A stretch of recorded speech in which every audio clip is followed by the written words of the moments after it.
and find the right lane, get around the Goshen defenders pretty easily. On the offensive side, Maple Leafs really struggled down the stretch.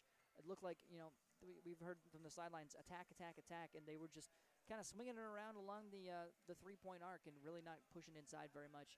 And that could be mainly because Denise Chapman does have 3 fouls and she's not out there on the court. You don't have that underneath threat. Yeah, that's a hard threat to lose for the Maple Leafs, considering 14 points a game, 9.4 rebounds, and unfortunately, it doesn't look like after tonight she is going to hit that double-double mark, considering that she's been sitting on the bench since 47 seconds into the second quarter, which obviously is taking a toll on the Maple Leafs. You lose that down-low presence, but for a lot of the second quarter, the Maple Leafs really didn't seem to be struggling too much without her.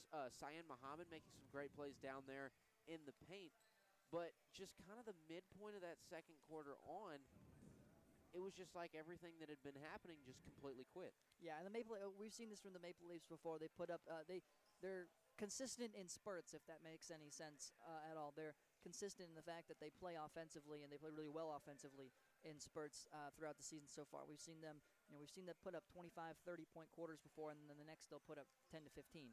They just got to really work on their consistency on both sides of the ball. Looked like defensively they were really holding their own for 6.5 minutes before really there was just a massive breakdown, a couple of passing issues as well that we really hadn't seen so far this season. Kyla Foster and Grayson Cockerham, two of the best passers on the team, had a couple of poor choices there in the second quarter near the end of it. That's just something that they've got to clean up. And you're right, they looked pretty well down under without Denise Chapman because Cyan Muhammad was doing so well. She's 3 of 4 from the field, 2 for 2 at the line, 2 rebounds, and 8 points, which leads, actually it's the game leader so far. I expect to see a lot more of her in the second half. It would be interesting to see how they utilize both of them out there on the court. Yeah, that's going to be huge for the Maple Leafs coming up in the second half. But taking a look at the University of St. Francis Cougars, to this point, there's been a couple of big threats, not necessarily in the height category, but really in that offensive scoring category that we didn't talk about too much. One of them is one of the height category. Cassidy Crawford has been doing a phenomenal job down low for the Cougars to this point. Sydney Crow is the other one, just 5'9" from Greenwood, Indiana.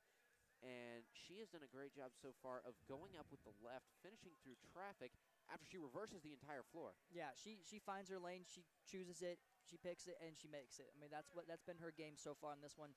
She's the points leader for the Cougars. She's 3 for 5 from the field, 1 for 2 from deep as well, which plays a big factor in this one. The deep ball was really an impactful thing early on for the St. Francis Cougars, not so much later on. But she's got 3 rebounds on the night as well, 7 points. She's really off to a great start.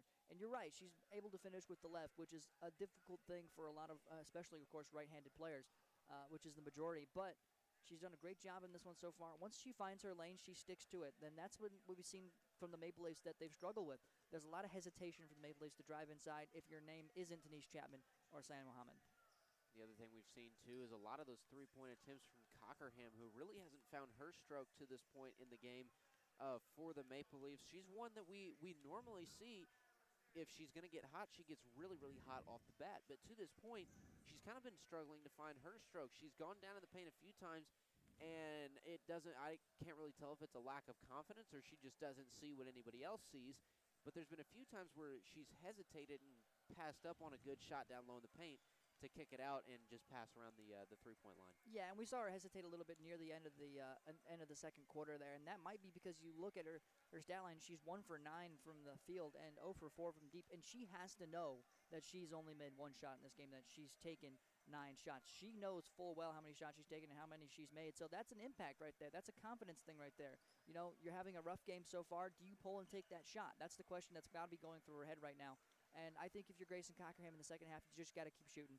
Just got to keep shooting, got to keep shooting. You know, she came back from an ankle injury earlier on the season and came right back and put up double-digit points. So we know that obviously the injury could be a factor. That may be why she's not driving inside so much. But we know that she can score, and we know that she can get past any issues on the ankle side. She looks good out there. She's got the right shots. She's just got to pull on them now.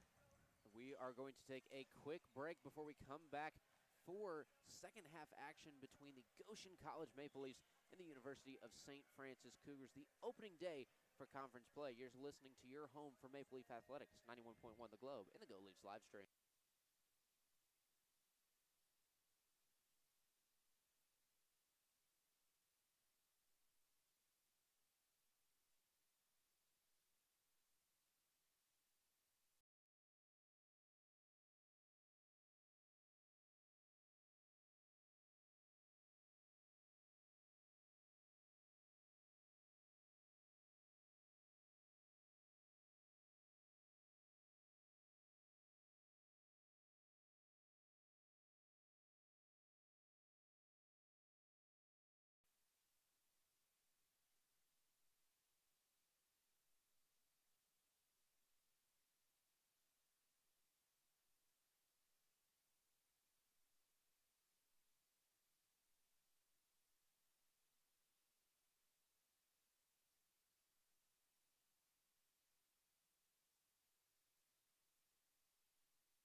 Welcome back to the live action between Goshen College and the University of St. Francis for the first day of conference play for the two teams. Once again, Colin Eccles joined by Dante Stanton. Dante, a 32-31 score. The Cougars lead over the Maple Leafs after a 13-0 run to end the first half of play. It was a rough end of the first half for the Maple Leafs, like we said in that halftime recap. Moving forward into this one, what can we expect to see from a Maple Leaf team that's going to be fighting from behind? Well, Maple Leafs fighting from behind, but, you know, it isn't too much of a lead for the St. Francis Cougars. Once again, it's only 1 point. And the Maple Leafs, they haven't been down very much in this contest. They've really held the lead for the majority of it. And to get back into this contest, I think they're going to have to do exactly what they did, what was working in the second quarter, which was go and give it to Cyan Muhammad. She was almost perfect in that. Actually, she was perfect from the field in that quarter. She was 3 for 3 from the field in that quarter. She's really on fire in that second quarter. I think that if they give it right back to her, I think you put Denise Chapman back out there on the court. I know she's got 3 fouls, and I think you put her in a little bit early here in the third quarter. I know you kind of want to save her for the fourth when it's down the stretch, but I think you want to put her in for just a little bit, maybe get a little bit of a confidence booster and find her underneath. I think the underneath is going to be the major factor here for the Leafs in the second half. Indeed, with that height advantage that Cyan Muhammad does have down low. We talked about that a lot in pregame. We talked about that a little bit at halftime as well. That 6'3" frame is unmatched by anybody else on this floor, and she showed it, and she has gotten progressively better as the season gone on. I think that's probably been one of the players that's impressed me the most throughout this season has been her, the way that she's developed and the way that she's gotten better as the season has gone on, her confidence, her ability down in the paint. And we saw it a couple weeks ago, that crazy athletic move where she actually hovered over out of bounds to keep the ball inbound. So would love to see what's going to happen with her in the second half. And 5 seconds left on the clock here at halftime until we resume action. And it will be Maple Leaf basketball to start. 32-31, the Maple Leafs trail to the University of St. Francis Cougars. Now, if you're the Cougars, you know, you had all the momentum going into the half. I'm interested to see how they'll handle that coming out of it, because it looks like the Maple Leafs are going to start with the ball. If the Maple Leafs can get a good possession to start things off, I'm really interested to see how St. Francis is going to react. Are they going to go back to that team that was really going nowhere about midway through the second quarter, or are the Maple Leafs in trouble? 5 on the floor for the Maple Leafs to start is going to be Oling Copeland, along with Kyla Foster, Cockerham, and Chapman down low, so she's checked back in the game. Foster on the right wing for the Maple Leafs. Finds Cockerham right elbow. Cockerham blocked on the first shot. Second shot attempt also no good. And it's going to be a rebound for Kunkel. It's headed the other way with Parrott and the Cougars. Parrott on the left wing. Dumps it down low. Left corner to Pate. Pate reverses the floor. Now goes back down low. Left corner to Crawford. Crawford kicks out right side wing to Crow. Crow driving in with the left. Can't finish. Kunkel on the putback. Puts it through. 34-31. Maple Leafs trailing by 3. Foster driving in with the left. Goes up and under, and a beautiful finish through double coverage. 34-33. Maple Leafs back down by 1. 9 minutes, 10 seconds remaining here in the third. Another player that needs to get involved here in the second half for the Leafs. She had a little bit of a slow second quarter. Wasn't out on the court too much. Kyla Foster had a great first quarter. She put up 6 points. None in the second. She's really got to get back into this contest, and that's a great way to do it. And there's going to be a foul on the floor going against Copeland. That's her third on the night, first on the Maple Leafs in this quarter. And Maple Leafs were pretty foul heavy there in the first half. We'll see how that impacts the second. Substitution as well. Kiara Copeland heading to the sidelines. Cedre Rougeau coming in for her. It is still going to be Cougar basketball. Taking the ball out for the Cougars is Parrott. Parrott finds Kunkel down in the left corner. Kunkel looking over her options, guarded by Chapman. Dumps it down low to Crow, left block. Crow fighting through some traffic, and she finishes. 36-33, Maple Leafs trailing by 3. 8:49 remaining here in the third quarter of play. Left side wing, it's Oling.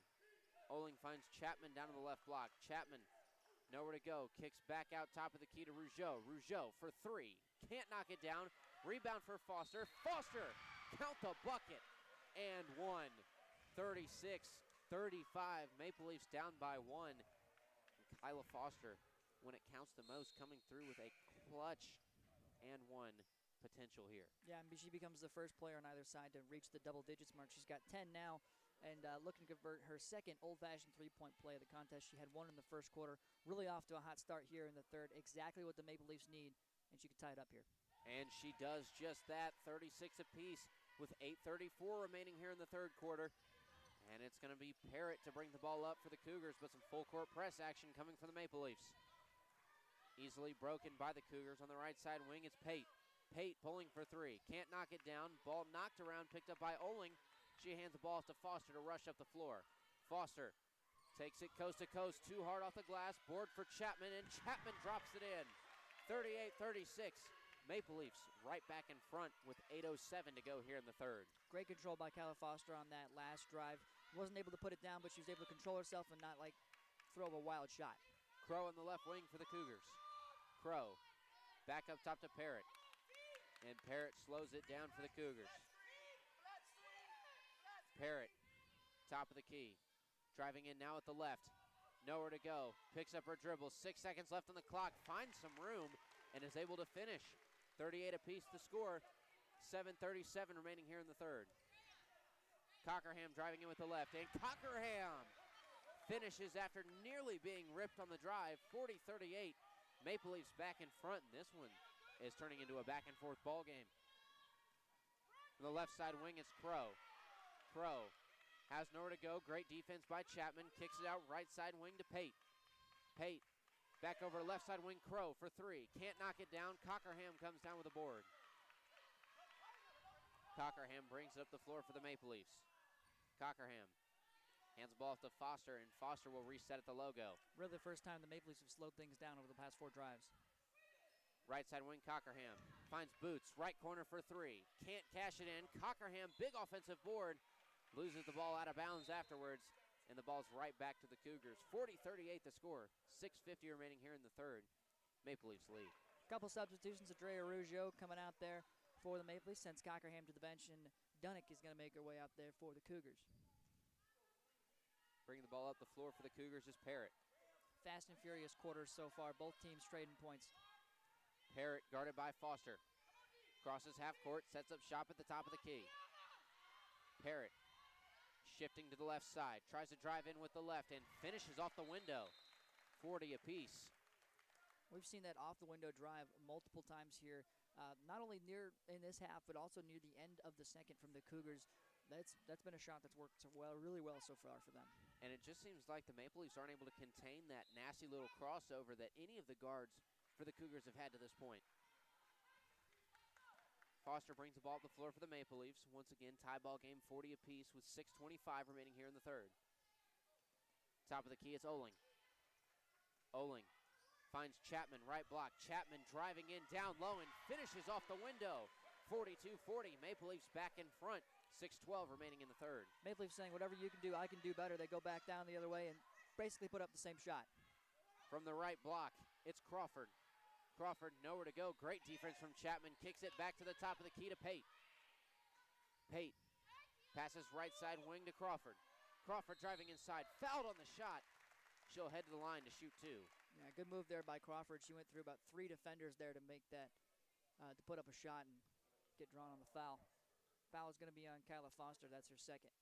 Kyla Foster's done a great job again tonight of being light on the fouls, but very aggressive on defense.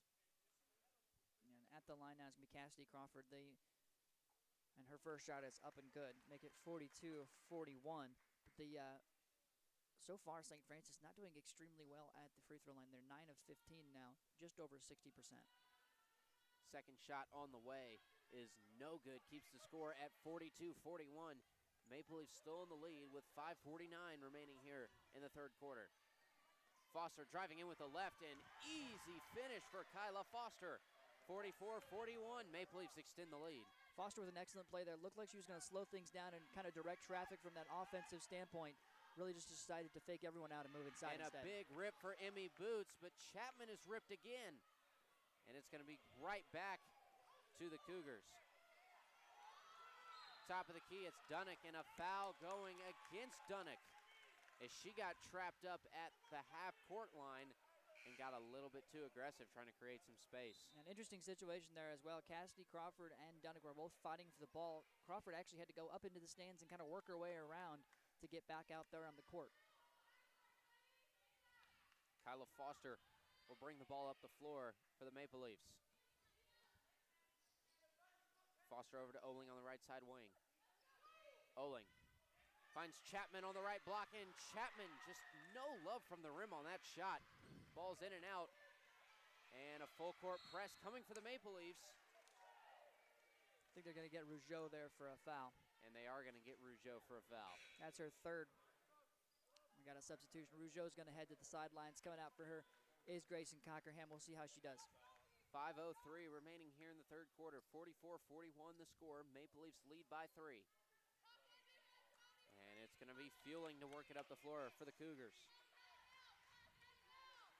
Fueling shaded to her left side. Now goes back to the right side. Passes over right side wing to McKnight. McKnight looking down low in the paint. Ball out of bounds. Last touch by Emmy Boots. So the ball stays with the Cougars on their side of the floor. Poor pass there by St. Francis. It was really into double coverage, and it wasn't one of their taller players that they were going after for the pass. Cougars kind of lucky that the Maple Leafs were the last one to touch that as it goes out of bounds. Fueling takes it out for the Cougars. She looks in, finds Crawford right block. Crawford can't finish, gets her board for a second attempt. Nowhere to go, kicks out left side wing to Pate for 3, and Pate buries it to tie the ball game up at 44 apiece. 4:35 left here in the third. Way too many opportunities there for St. Francis. Maple Leafs have got to do a little bit better right underneath the net trying to get those boards. Foster on the right side wing. Nowhere to go, finds Chapman top of the key. Now hands the ball back off to Foster. Foster to the left side wing to Boots. Boots reverses the floor, now driving in with the right. Fouled on the shot. She'll head to the line to shoot 2, and that shot nowhere near going in. The Maple Leafs will take it, a free opportunity at the stripe. Chloe McKnight picks up her first foul of the contest. All tied up here. Boots at the line. She's 5 for 5 on the season so far at the line. 100%, make it 6 for 6. Leafs are able to take the lead with that shot as well, make it 45-44, 4:15 to go in the third. Another crucial shot here for Boots at the line. It's up. It's good. 46-44, Maple Leafs back in front with 4:15 left here in the third. And Fueling brings it up the floor for the Cougars. Maple Leafs have already matched their second quarter output about 5 minutes in. Top of the key for the Cougars. It's Pate. Pate the left wing to Fueling. Fueling driving in with the right, and Fueling can't finish. Just too hard off the window.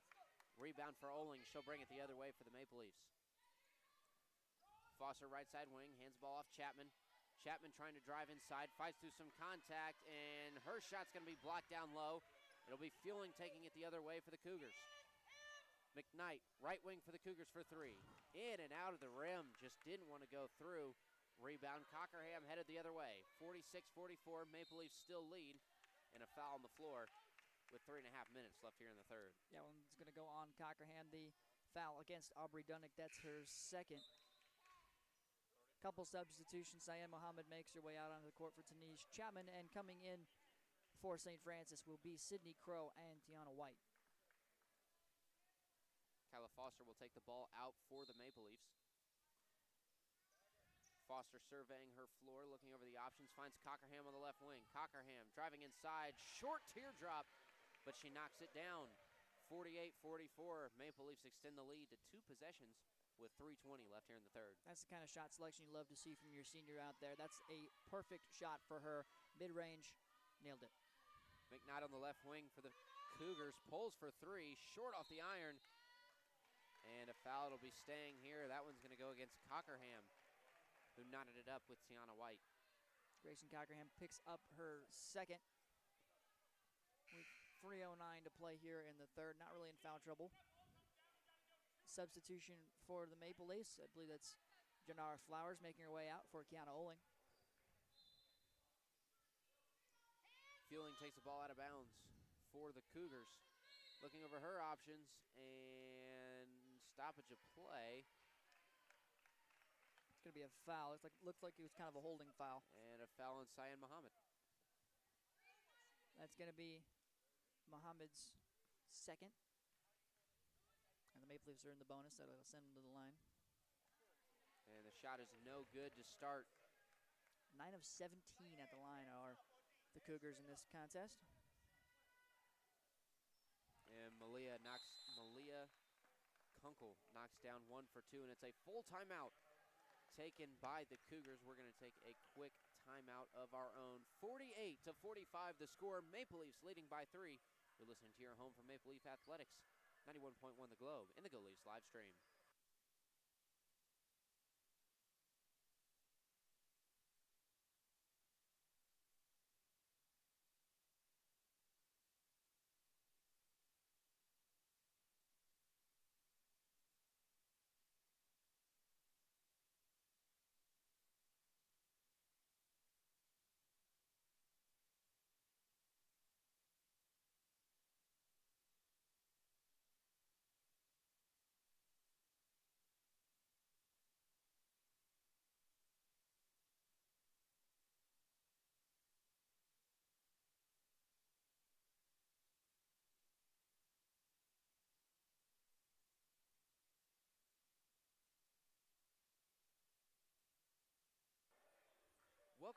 Welcome back to the live action. Goshen College Maple Leafs taking on the University of St. Francis Cougars on 91.1 The Globe in the Go Leafs live stream. Once again, Kyle Eccles joined by Dante Stanton. Dante, it's a 48-45 score in this contest. Maple Leafs in the lead, and they seem to have gotten the majority of their spark back, but it doesn't seem like they've gotten it totally all the way back. No, not quite. They were really off to a hot start for the first 6.5 minutes of the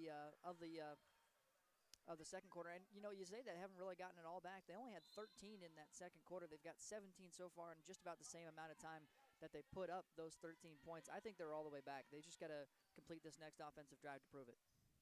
Maple Leafs ball as we resume action. It's Boots on the right side wing. Boots trying to drive inside, nowhere to go. Goes back up top to Flowers. Flowers top of the key. Passes right side wing to Foster. Foster finds Muhammad on the right block. Muhammad, nice spin move and finishes off the window. 50-45, Maple Leafs in the lead with 2:43 remaining here in the third. Fueling top of the key for the Cougars. Passes over right side wing to McKnight. Now back down low, McKnight left wing for 3. Can't knock it down. Rebound for Cockerham, and Cockerham will slow it down and hand it off to Flowers to bring up the floor. Good defensive stop there by the Maple Leafs. Flowers driving in right side, finishes off the window, takes it coast to coast. 52-45, Maple Leafs in the lead by 7.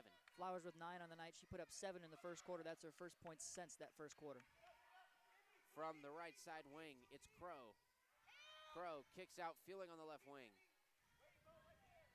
Fueling moving her way back towards the top, now sets up comfortably left wing. Fueling back out to Crow, right wing for 3, knocks it down. 52-48, still a 4-point lead for the Maple Leafs with 1:50 left here in the third. And a quick steal coming for McKnight and the Cougars, now headed the other way with Fueling. Fueling sets up on the left side wing. Fueling at the top of the key. It was a rare bad pass by Kyla Foster that set that one up. She's had a couple of those in the second quarter. Avoided it in the third, but a bad pass there. Kunkel on the right block, guarded by Muhammad. Nowhere to go. Kicks out Crow, left side wing, under 10 on the shot clock. Crow driving in, throws this one up for White, and White tries the short shot, can't knock it down. And at the buzzer, the hoop and the harm, the foul going against Kyla Foster, the shot made by Kunkel. Foster now with 3. No Maple Leafs with 4, but 3 with 3 fouls. Couple substitution. Kiara Copeland coming out onto the court for Kyla Foster. Emily Parrott also coming out for the Cougars. First shot on the way for Kunkel. And she knocks it down, completes the three-point play. 52-51, a 1-point lead for the Maple Leafs. 1:12 remaining here in the third. Copeland finds Flowers in the left corner to start. Copeland dumps it off to Boots, right block, and the pass just a little bit high. Yeah, Flowers patting her chest on that one. She knows that one was on her just a little bit too high, as you mentioned. And Boots is not short. She's up there at 5'10". Just a little bit too much heat on that one. Bring the ball up the floor is Fueling. Fueling at the top of the key. Driving in with the left, trying to go past Muhammad, nowhere to go. Now kicks it over, right block to Kunkel. And another foul picked up by the Maple Leafs. That one's going to be on Boots. That's her first of the contest. And Kunkel will have 2 shots at the line, 52-51 the current score, 52 seconds left here in the third. Kunkel first shot is good. Tie ball game at 52 apiece. Maple Leafs really struggling to close out quarters so far in this one. They had a 7-point lead less than 2 minutes ago. And now they trail by 1. 53-52, Cougars lead. 50 seconds left here in the third. It's Copeland bringing up the floor. I think if you're the Leafs here, you got to score quickly on this drive. Maybe get a defensive stop the other way so you can have one last possession before the end of the quarter. Flowers at the top of the key with the possession. Flowers finds Muhammad, right block. Muhammad, spin move through traffic, just a little short off the front iron. Ball out of bounds. Last touch by the Cougars. It stays with the Maple Leafs. 31 seconds left here in the third. Just 9 seconds on the shot clock.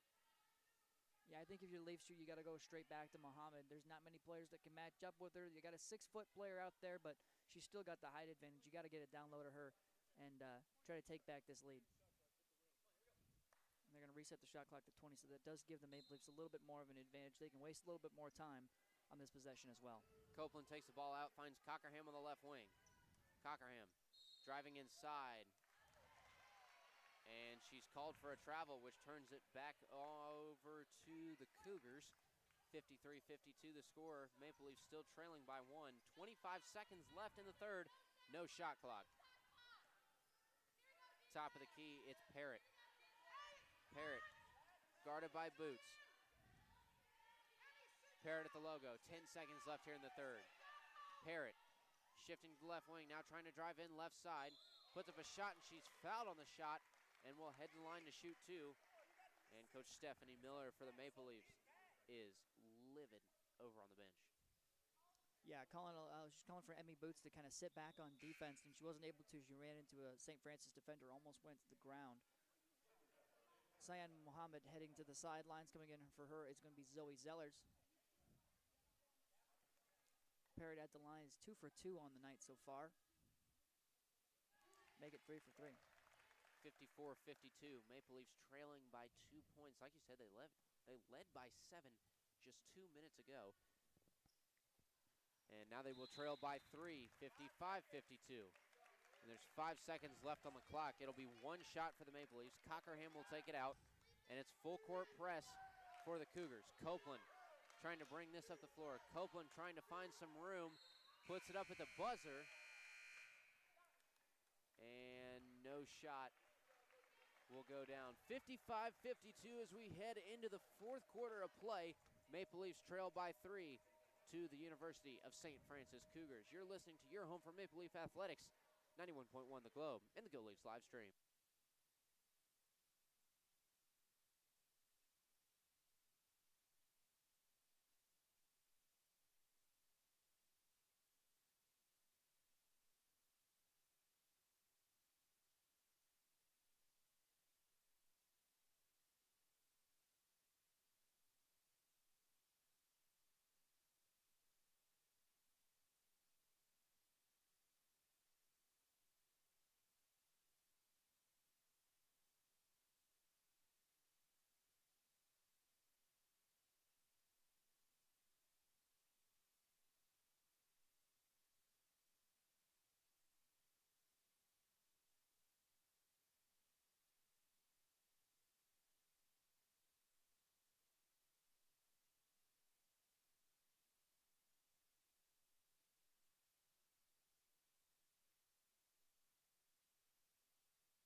Welcome to the fourth and final quarter of action of women's basketball between Goshen College and the University of St. Francis on 91.1 The Globe and the Go Leafs live stream. Once again, Colin Eccles joined by Dante Stanton. 55-52 the score, Dante, and it's not in favor of the Maple Leafs. It is not, and Colin, you said fourth and final quarter. It may not be the case with a team as close as these two are right now and the way they battle back and forth. Wouldn't be surprised to see if this one went into overtime. Maple Leafs have already gone there twice this season. Top of the key to start out the possession for the Cougars is going to be McKnight. McKnight driving in with the right, puts up a shot, no good. Offensive board for Crawford, and Crawford finishes through traffic, 57-52. Maple Leafs now trailing by 5. Largest lead of the contest for St. Francis. Flowers on the right wing trying to drive inside, stops on the right block, puts up a shot. It's no good, and it's going to be picked up by Crow, now headed the other way with Fueling. Fueling hands the ball off to Crawford, left wing. And Crawford goes back up top to Crow. Crow at the top of the key. Goes down to the right corner to Crawford. Crawford now driving in baseline. Nowhere to go. Kicks out McKnight. Left corner for 3. Can't knock it down. Rebound for Chapman. And now Copeland will bring it up the floor. Leafs a bit lucky there. It was a wide open shot for 3. Copeland finds Cockerham on the left wing. Cockerham nowhere to go. Goes back up top to Copeland. Copeland shading to the right side wing. Now kicks out Flowers. Flowers pulls for 3. Can't knock it down. Loose ball is going to be picked up by Kunkel. And Kunkel hands the ball off to Fueling to bring up the floor. 57-52, Maple Leafs trail by 5 points with 8:32 left here in the ballgame. And a three-point attempt from the right corner coming from Crow is no good. Loose ball picked up by McKnight, and McKnight's shot no good. Last touched by Flowers. Ball goes out of bounds and will stay with the Cougars on their end of the floor. Foster coming out there for the Maple Leafs. Pate on the court for St. Francis. Ms. Janara Flowers to the sideline on the Leafs. Referee's having some discussion. Got to tell you, we got a timeout over here from Coach Stephanie Miller. She's trying to call a timeout and waiting on the referee deliberation here. Just a 30-second timeout. It is going to be a 30-second timeout, so we'll keep it here. 57-52. Not exactly sure what the confusion was. I think they were trying to decide who the ball went out on, because it looked like it really could have gone either way. That is a fair assessment of the situation. Great job by Janara Flowers, by the way, on that last possession, coming up with a clean block. Yeah, absolutely. And there were way too many opportunities on that last drive for St. Francis to recover the ball. Maple Leafs have got to get down there, put a body on somebody. I mean, it seems like Kunkel has been having her way. Kunkel and Crawford have been having their way with the rebounds so far in this one, especially on the offensive side. Maple Leafs have really got to get bodies down there and make sure they've got the height advantage. They've just got to use it down there, down low. I got to say something else. The University of St. Francis crowd travels pretty well. They've got some chants coming over here from behind us. They're really kind of hyping up their players a little bit well. I got to give them credit. Yeah, I mean, you gotta put into consideration too. This is a doubleheader. You've got the #1 team in the nation in University of St. Francis warming up behind us, getting ready for this second game of the afternoon. We resume action. It's Cougar basketball. Shot put up from the right block coming from Crawford is no good. Rebound from Mohammed. Copeland will work it up the floor. Copeland, a nice pass down to the left block to an open Chapman. Chapman can't finish, but count the bucket and one on a second chance opportunity for who else?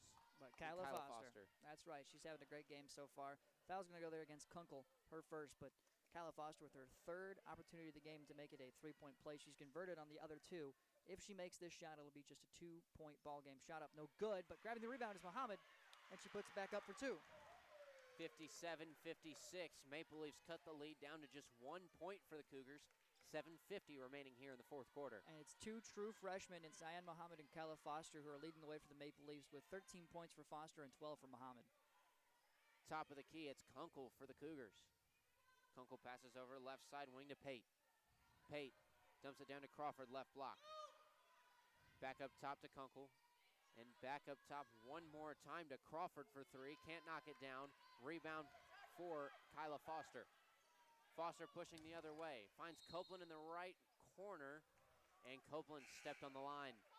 Ball out of bounds and right back over to the Cougars. Cockerham heading out onto the court. I feel like that was a little bit of a missed opportunity there for the Maple Leafs. Kyla Foster had all the speed and going her direction. She wanted to kick it out for 3, get that highlight style play. She just drove it inside. She would have had a good opportunity at it. She had an open lane. Could have put the Leafs back ahead.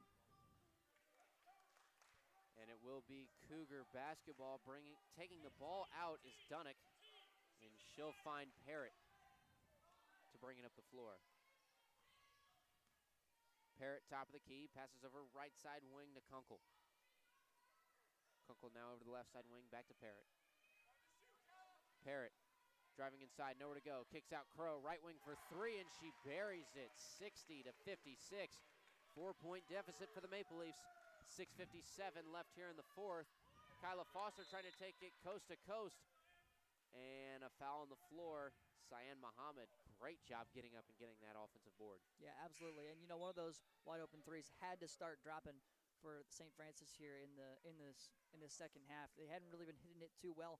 It's pretty much been there all day. The Maple Leafs have done not so great protecting the perimeter, and it finally come back to bit them. Foster takes the ball out for the Maple Leafs, finds Cockerham top of the key. Cockerham pulls the go-ahead three and knocks it down with a little bit of love from the rim. 60-59, 1-point lead for the Cougars. 6:40 left here in the fourth. Cockerham now with 9. She had 0 at the half. Right side wing to start for the Cougars. It's Pate. She puts it over to the left side now to Parrott. Parrott trying to drive in with the right, stripped by Kyla Foster. Loose ball, and it's a jump ball call as Cyan Muhammad tangled that up down low, and it is Maple Leaf basketball. Leafs with a great opportunity to take the lead here. They got a little bit of momentum on their side. They were outscored 10-0 to close out the third quarter. They've got things back on track here, and a good offensive possession here would be huge. Kyla Foster, top of the key for the Maple Leafs. Foster looking for somewhere to go, passes left side wing, Cockerham. Cockerham nowhere to go. Some great defense put on by the Cougars, under 10 to shoot. And now Muhammad, an opportunity from the right block, can't knock it down. Loose ball picked up by Foster, and she'll save this one. It's back up top to Cockerham. Cockerham finds Foster driving baseline, now a pass to Muhammad, right block, can't knock it down. It's headed the other way with Parrott. Parrott top of the key. Passes right side wing, Crow, and a foul on the floor. Incredible defense on the St. Francis side on the other end. Pretty much blocking, not really, or just really blocking two Cyan Muhammad's shots right underneath. She's 6'3". That's incredibly tough to do. And Cyan Muhammad picks up another foul on the floor, but the ball stays with the Cougars on their end of the floor. Crawford, 60-59. Crawford coming into the contest for the Cougars, and coming in for Cyan Muhammad is going to be Oling. Cougars possession. Cougars possession, they lead 60-59 with 5:35 left here in the fourth. Off the inbound, it's Crawford from the right block, puts up a shot, and she'll be fouled and head to the line to shoot two. Foul there is going to be on the newly checked in Oling. That's her second.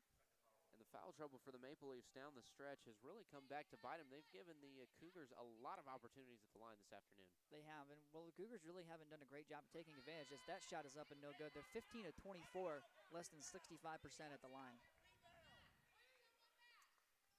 One more shot will be coming for Crawford. Still 60-59 is the score.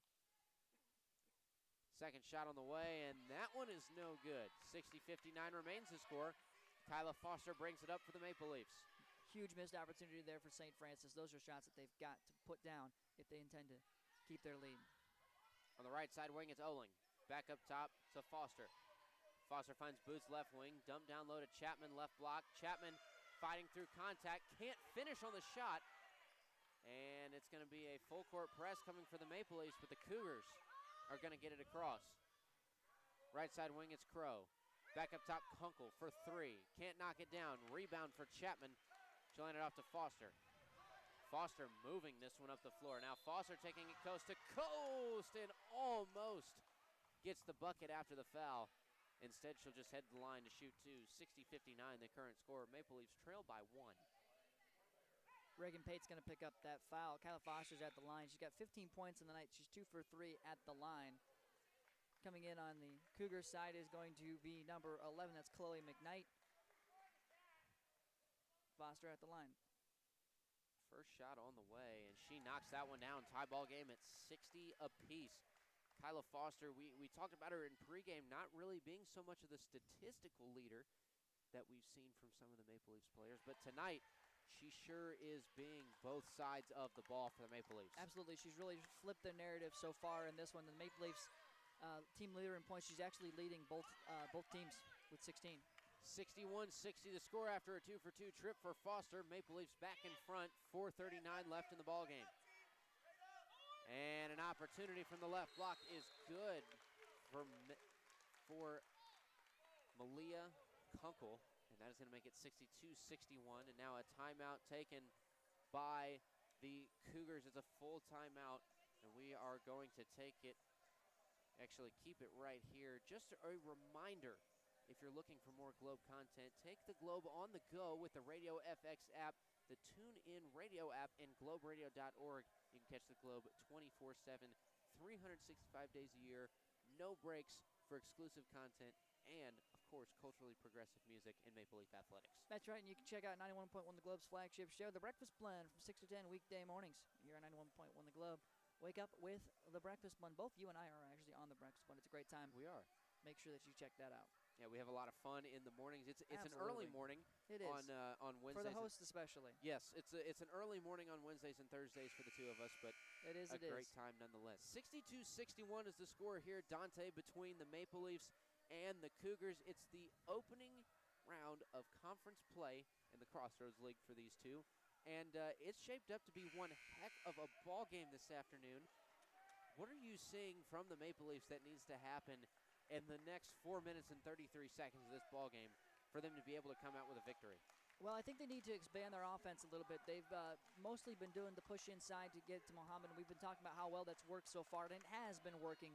The last couple of shots from Mohammed and Denise Chapman haven't gone up and gone their way. So I think that if you're the Leafs here, you haven't really gone much in the direction of the three ball. You know, it's not your specialty, but I think you need to put up a shot here, get a little bit of a confidence booster from three. From the right side wing, it's Oling for the Maple Leafs. Oling driving inside, nowhere to go. Kicks out back to the top of the key to Cochran. Cochran back left side wing, Oling. Dumps it down, left block to Chapman, to Muhammad, and Muhammad is called for the travel. Turns the ball over to the Cougars. Leafs with an empty offensive possession out of the timeout. You know they were drawing something up there in the timeout, and disappointing to see that it wasn't enacted out there on the court. Crawford brings it up the floor for the Cougars.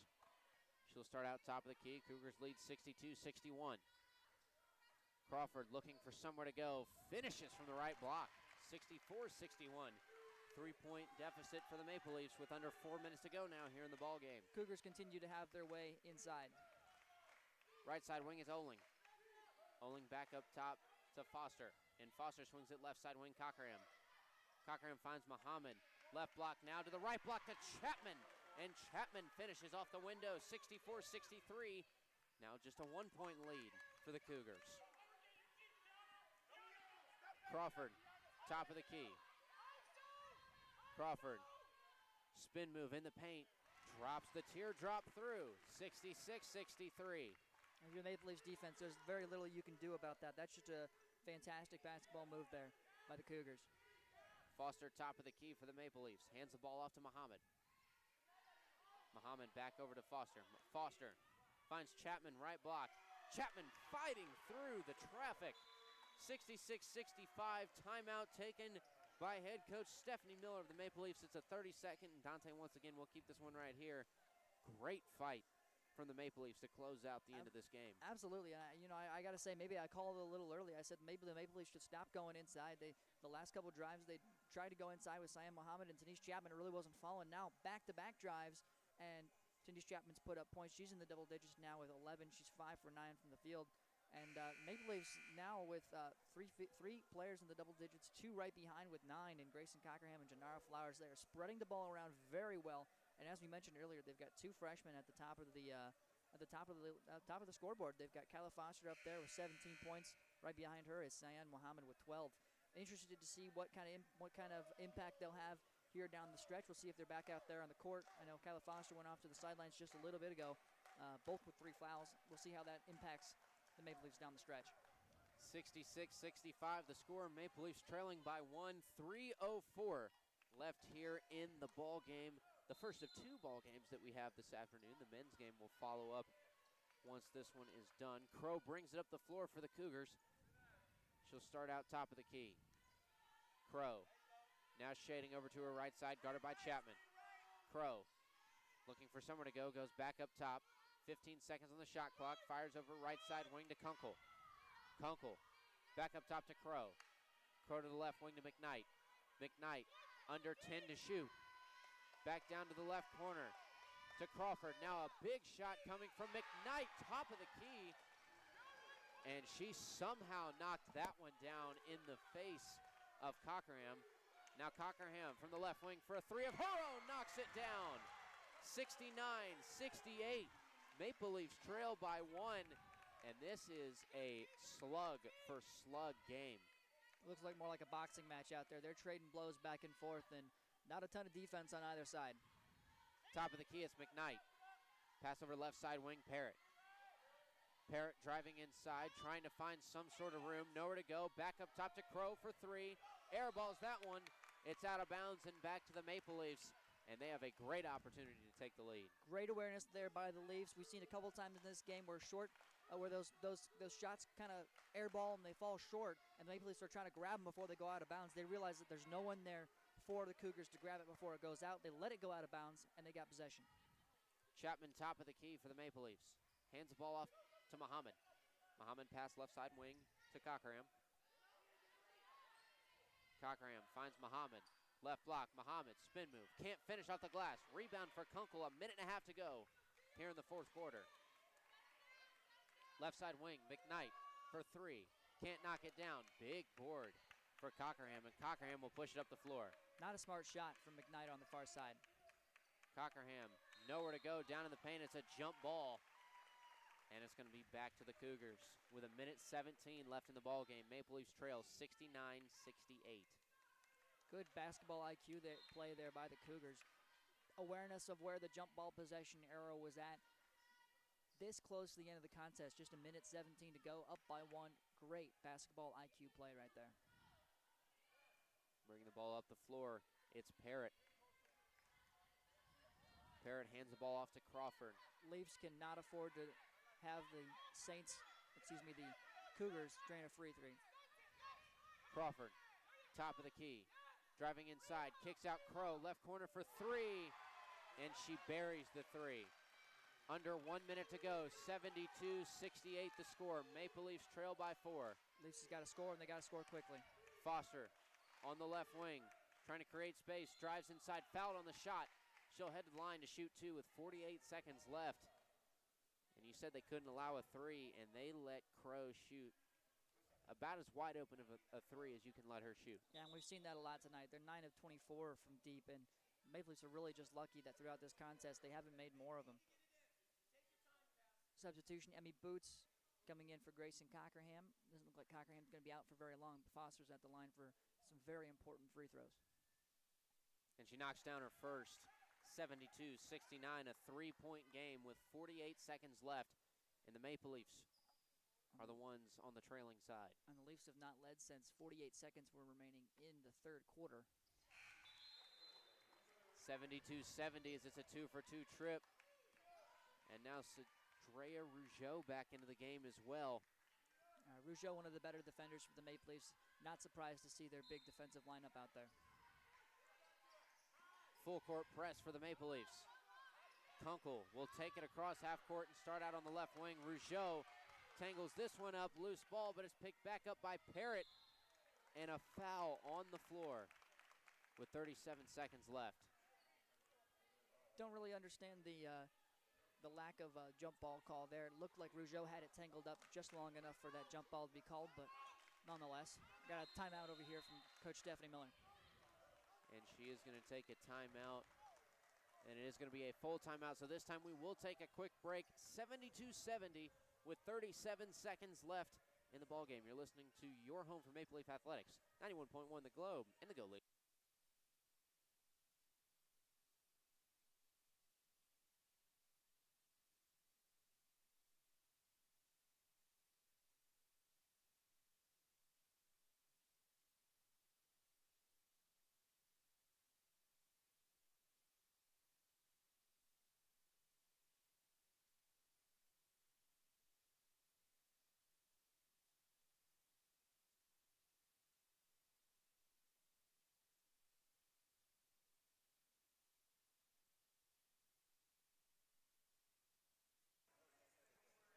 Welcome back to the fourth and final quarter of action between the Goshen College Maple Leafs and the University of St. Francis Cougars on 91.1 The Globe and the Go Leafs live stream. Currently 72-70 is the score. Maple Leafs trailing by 2. Cougars had the ball in their possession. 37 seconds left in the ball game, Dante. This is coming down to the wire. A great, great game. Yeah, it absolutely is. And the Maple Leafs, this is exactly what you expect from conference play. A lot of tough plays on either side.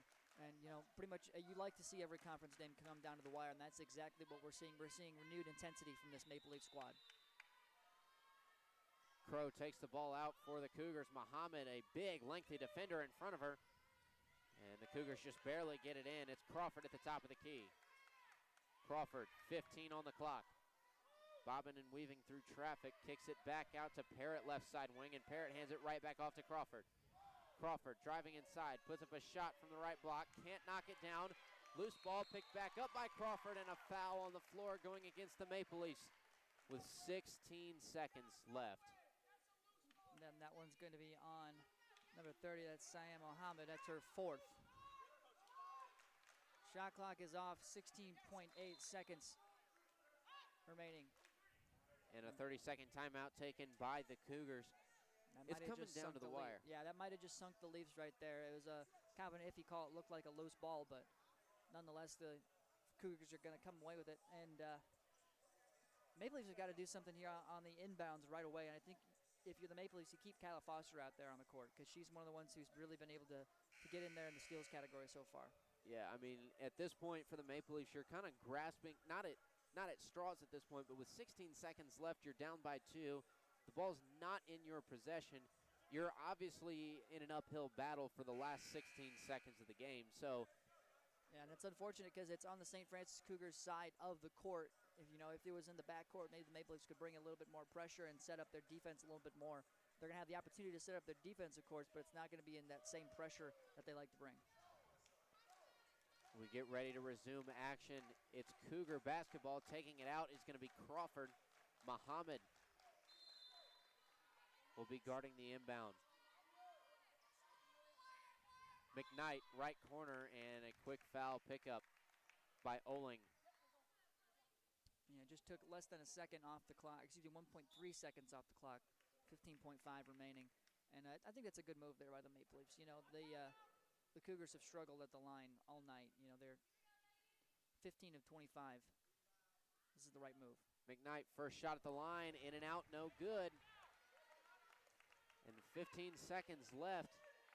If she makes the shot, great for the Maple Leafs because you're still down by 3. It's just one possession, and she will make the shot. So now you don't have to worry about getting a rebound and fighting for the ball.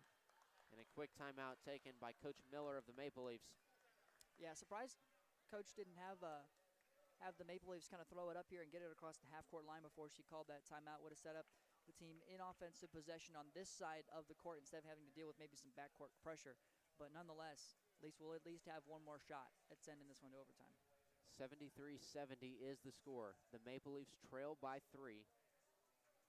It's going to be very interesting to see what they draw up in the huddle before we go back into the action. But I'd expect some sort of a roll up the floor so the clock doesn't start, get it to half court, and at that point, that's when you start your move. Just 15 seconds left. The Maple Leafs, they're not going to have a lot of time to set up much of a play on that offensive side. No, and it all depends on the kind of defense that the Cougars bring out. Because if they bring out a pressure defense, you're not going to be able to roll it out. So it depends on what the St. Francis Cougars bring. But if the Maple Leafs are able to roll it out and drain a little time off of that clock, it's really all going to come down to the Cougars' defense on what they decide to do. But I think if you're the Maple Leafs here, you don't try to go for the 2. And then immediately foul when the Cougars get it back. I think you take as much time as you can off the clock and go for 3.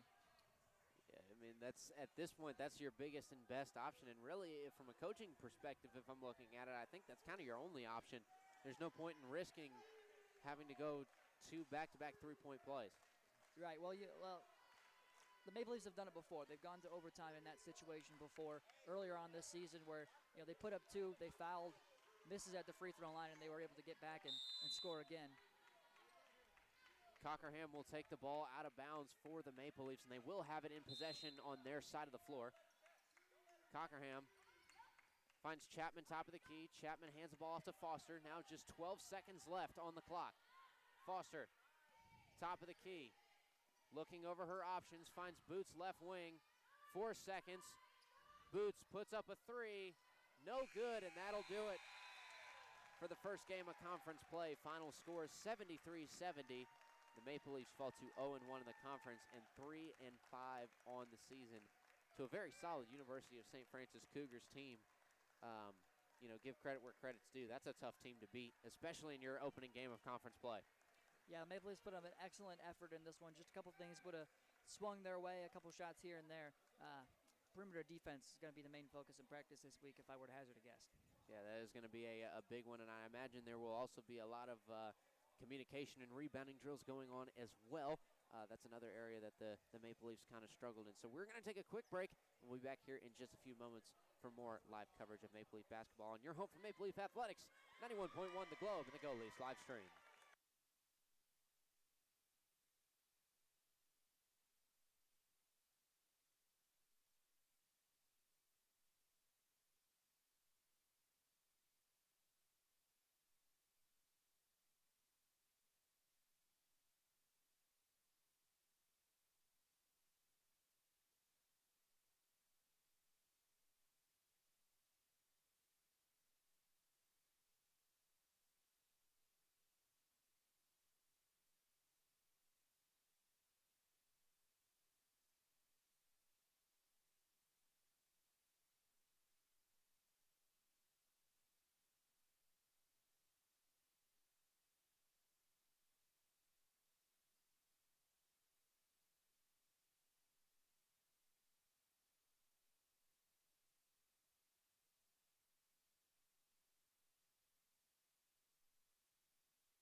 Welcome back to post-game coverage of Goshen College basketball against the University of St. Francis in the opening round of conference play. The women fell. Final score 73-70. A tough game for the Maple Leafs down the stretch, Dante. But overall, a pretty surprising and a pretty competitive game. It really was. It was a really great back-and-forth contest. There was a lot of it was kind of a strange game because there was a lot of spurts of offensive energy, especially from the St. Francis side. They had a 13-0 run, a 10-0 run to end both the second and the third quarters, and that really was one of the things that hurt the Maple Leafs down the stretch was those scoring runs that the Cougars were able to put up. Just not enough defense in the second and third quarter, and that really led to the loss. Really not a lot of defense on either side in the third. St. Francis put up 23 and Goshen put up 21. Goshen matched them with 18 in the fourth and final quarter. Yeah, I mean, if you look at it overall, the Maple Leafs, the other thing that kind of stands out to me, too, is that turnover number. 19 turnovers for University of St. Francis, only 16 for the Maple Leafs, which kind of shocking. You normally see the opposite. Yeah, you look at that. 16 turnovers for the Maple Leafs, and they only got 12 points off of them. 19 turnovers for St. Francis. But St. Francis got 24 points off of 16 turnovers. That was the difference maker in this one, was the points off of turnovers. Maple Leafs had less turnovers, but the St. Francis Cougars were the ones who took advantage of them just a bit more. And we now move to player of the game for the Maple Leafs. If you're going to pick one player from this game. I think we can say it at the same time. 1, 2, 3, Kyla Foster. There you go. 6 of 9 from the field, 1 of 2 from deep, 6 for 7 at the line, 4 rebounds, 4 assists, 3 fouls, not even really in trouble there, 19 points. We talked about earlier in the game, in the pregame, we called it. We said she's got to have a good night tonight alongside Goshen College's big three, and she did. She absolutely delivered tonight. She had a couple bad passes here and there, but she really made up for it in the scoring column. a solid effort tonight from Kyla Foster, and she's very deserving of that Player of the Game moniker. Second or third time we've picked her for the Player of the Game, and that is going to wrap up a very quick post-game show. But do not worry, because here very soon, Dante, you'll be taking over the head role for the second game of the afternoon. Goshen College men's basketball as they take on the #1 ranked in the country, University of St. Francis. That's right. Cougars. That's going to be a great contest, and that's coming up in just a little bit. We're going to send it back to the boards for maybe just a few minutes to kind of catch our bearings, and then we'll bring it right back and start the pregame. All righty, let's do that. You are listening to your home for Maple Leaf Athletics, 91.1 The Globe, and the Go Leafs live stream.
Live from inside the Ruth Gunnan Gymnasium on the campus of Goshen College, my name is Dante Stanton alongside my broadcast partner Colin Eccles, and we're excited to bring you Goshen College men's basketball this afternoon. Tonight, the 2 and 5 Maple Leafs take on the #1 team in the nation, the St. Francis University Cougars, right here on the home court of the Ruth Gunnan Gymnasium. I'm going to turn to my broadcast partner Colin Eccles. Colin, this is a huge underdog situation in the second matchup of our doubleheader. It's the Leafs facing off with the Cougars. They're off to a rough start to the season at 2 and 5. And if they look to make it, and if they look to avoid making it 2 and 6, they've got a lot to take on tonight against the #1 team in the nation in the St. Francis Cougars, who are currently 8-0. Yeah, we talked about it in the pregame for the first game tonight, for the women's side of things, and we talked about how conference play is a different animal. Well, adding in the #1 team in the nation factor makes it an even bigger animal. That means that everything has to be running 100% from the first tip. The defense has to be there. It's got to be clean, solid defense. Your offense has to be working. You've got to be able to work through whatever scenario that you're in. You may have somebody that gets in foul trouble early. Okay, next guy has to step up and be able to do his job quickly. That's the only way that you're going to be able to compete and take on a number one team in the nation like University of St. Francis. Yeah, good thing for the Maple Leafs is they do have plenty of depth on this men's team. We're going to take a quick timeout, send it back to the studios. We'll be back with more pregame coverage of Goshen College men's basketball right here on 91.1 The Globe and the Go Leafs live stream.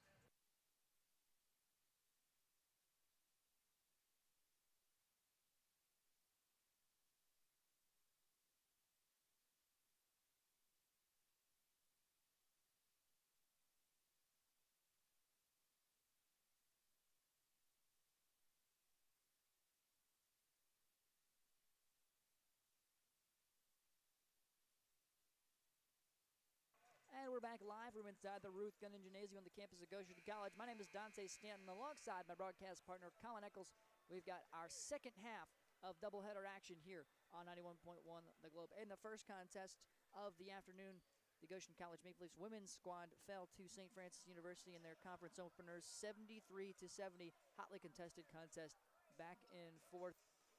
Maple Leafs still coming away with the loss, however. They fall on the season to 3-5. And moving up to 5-4, 4-3 on the season will be the St. Francis Cougars. Now, taking a look at this matchup, Maple Leafs Cougars once again. Leafs coming in at 2-5. St. Francis Cougars number 1 in the country at 8-0. Colin, this is the Leafs. Leafs have been in this spot before. Just 5 years ago, they topped the number 1 ranked University of Indiana Wesleyan Wildcats right here inside the Ruth Gunning. They've done it before. They can do it again. What's the most important factor for the Leafs here as they look to the top of one of the giants of the NAIA? Well, I would say in a non-statistical side of things, the big factor for the Maple Leafs is you're starting out on your home court, right? So number 1 team in the nation, it doesn't matter. It's hard to play at a visiting venue, right? It's hard to be the team on the road, especially when you're opening conference play. And when you have the attraction of a number 1 team in the nation, that means you're going to have more fans from both sides in the gym as well. Like we said earlier, the University of St. Francis, they're traveling very well behind us. They've got a solid crowd. The Turkey Bowl that's going on here at Goshen College with all the students is starting to wrap up and get over with. So students are starting to show up for this game. There's parents coming in for the Maple Leafs as well. So for University of St. Francis, they're playing away, and they have that attraction of being number 1 team in the nation. That also gives the Maple Leafs the big motivation of, hey, we have an opportunity to show out for our fans and pull off a big upset. That, in my opinion, is the most important factor for the Maple Leafs here in a non-statistical way. Statistically speaking, the Maple Leafs have some great threats overall. Elias Ramirez, and I think the other one that we talk about a lot is Michael Johnson. Big guys that can shoot well from beyond the arc, and also guys that can get down low and make some paint plays as well. And that's a big presence for any team. Yeah, the Maple Leafs absolutely need to utilize both of those players tonight. Who else on this Maple Leafs lineup is going to have a big impact? If we talked about Elias Ramirez and Michael Johnson, that's the three-point player and the inside guy. Who else needs to have a good game? Robert Sanders needs to have a great game as well. I know we talk about him a lot. He's pretty much the number 1 guard that everything runs through when he's on the floor. His playmaking ability has to be on top tonight. He's got to have the vision of a perfect point guard tonight, right? He's got to be able to see all the opportunities on the floor. He's got to be able to make the correct pass, find those dimes when he needs to. He's also got to be able to create plays for himself. Get down low, fight through some contact, get a couple of those acrobatic shots that guards are good at making. That's going to be where he comes into a big play tonight. Colin, you had the chance just yesterday to sit down with the head coach of the number 1 ranked St. Francis Cougars. Tell us a little bit about what Coach said before we get into this interview. Well, the main thing that he talked about was the number 1 really doesn't matter. He said it puts a big target on their back, but at the same time, you're not worried about that number 1. You're worried about keeping that number 1 spot. And by keeping that number 1 spot, you have to continue to win games. That was his biggest thing that we talked about yesterday. We're going to take a quick timeout, send it back to Courtney Templeton in the studios. Big shout out to Gabriella Klopfenstein for running the boards for us in the first game. Court's running things for us now, and we're going to send it back to her for a quick timeout. When we come back, we'll have the interview with the St. Francis Cougars head coach. That's Chandler Cross in his 12th season here at the University of St. Francis. We'll have that after the break. Make sure you keep it locked to 91.1 The Globe.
Back live from inside the Ruth Gunn Gymnasium on the campus of Goshen College. My name is Dante Stanton.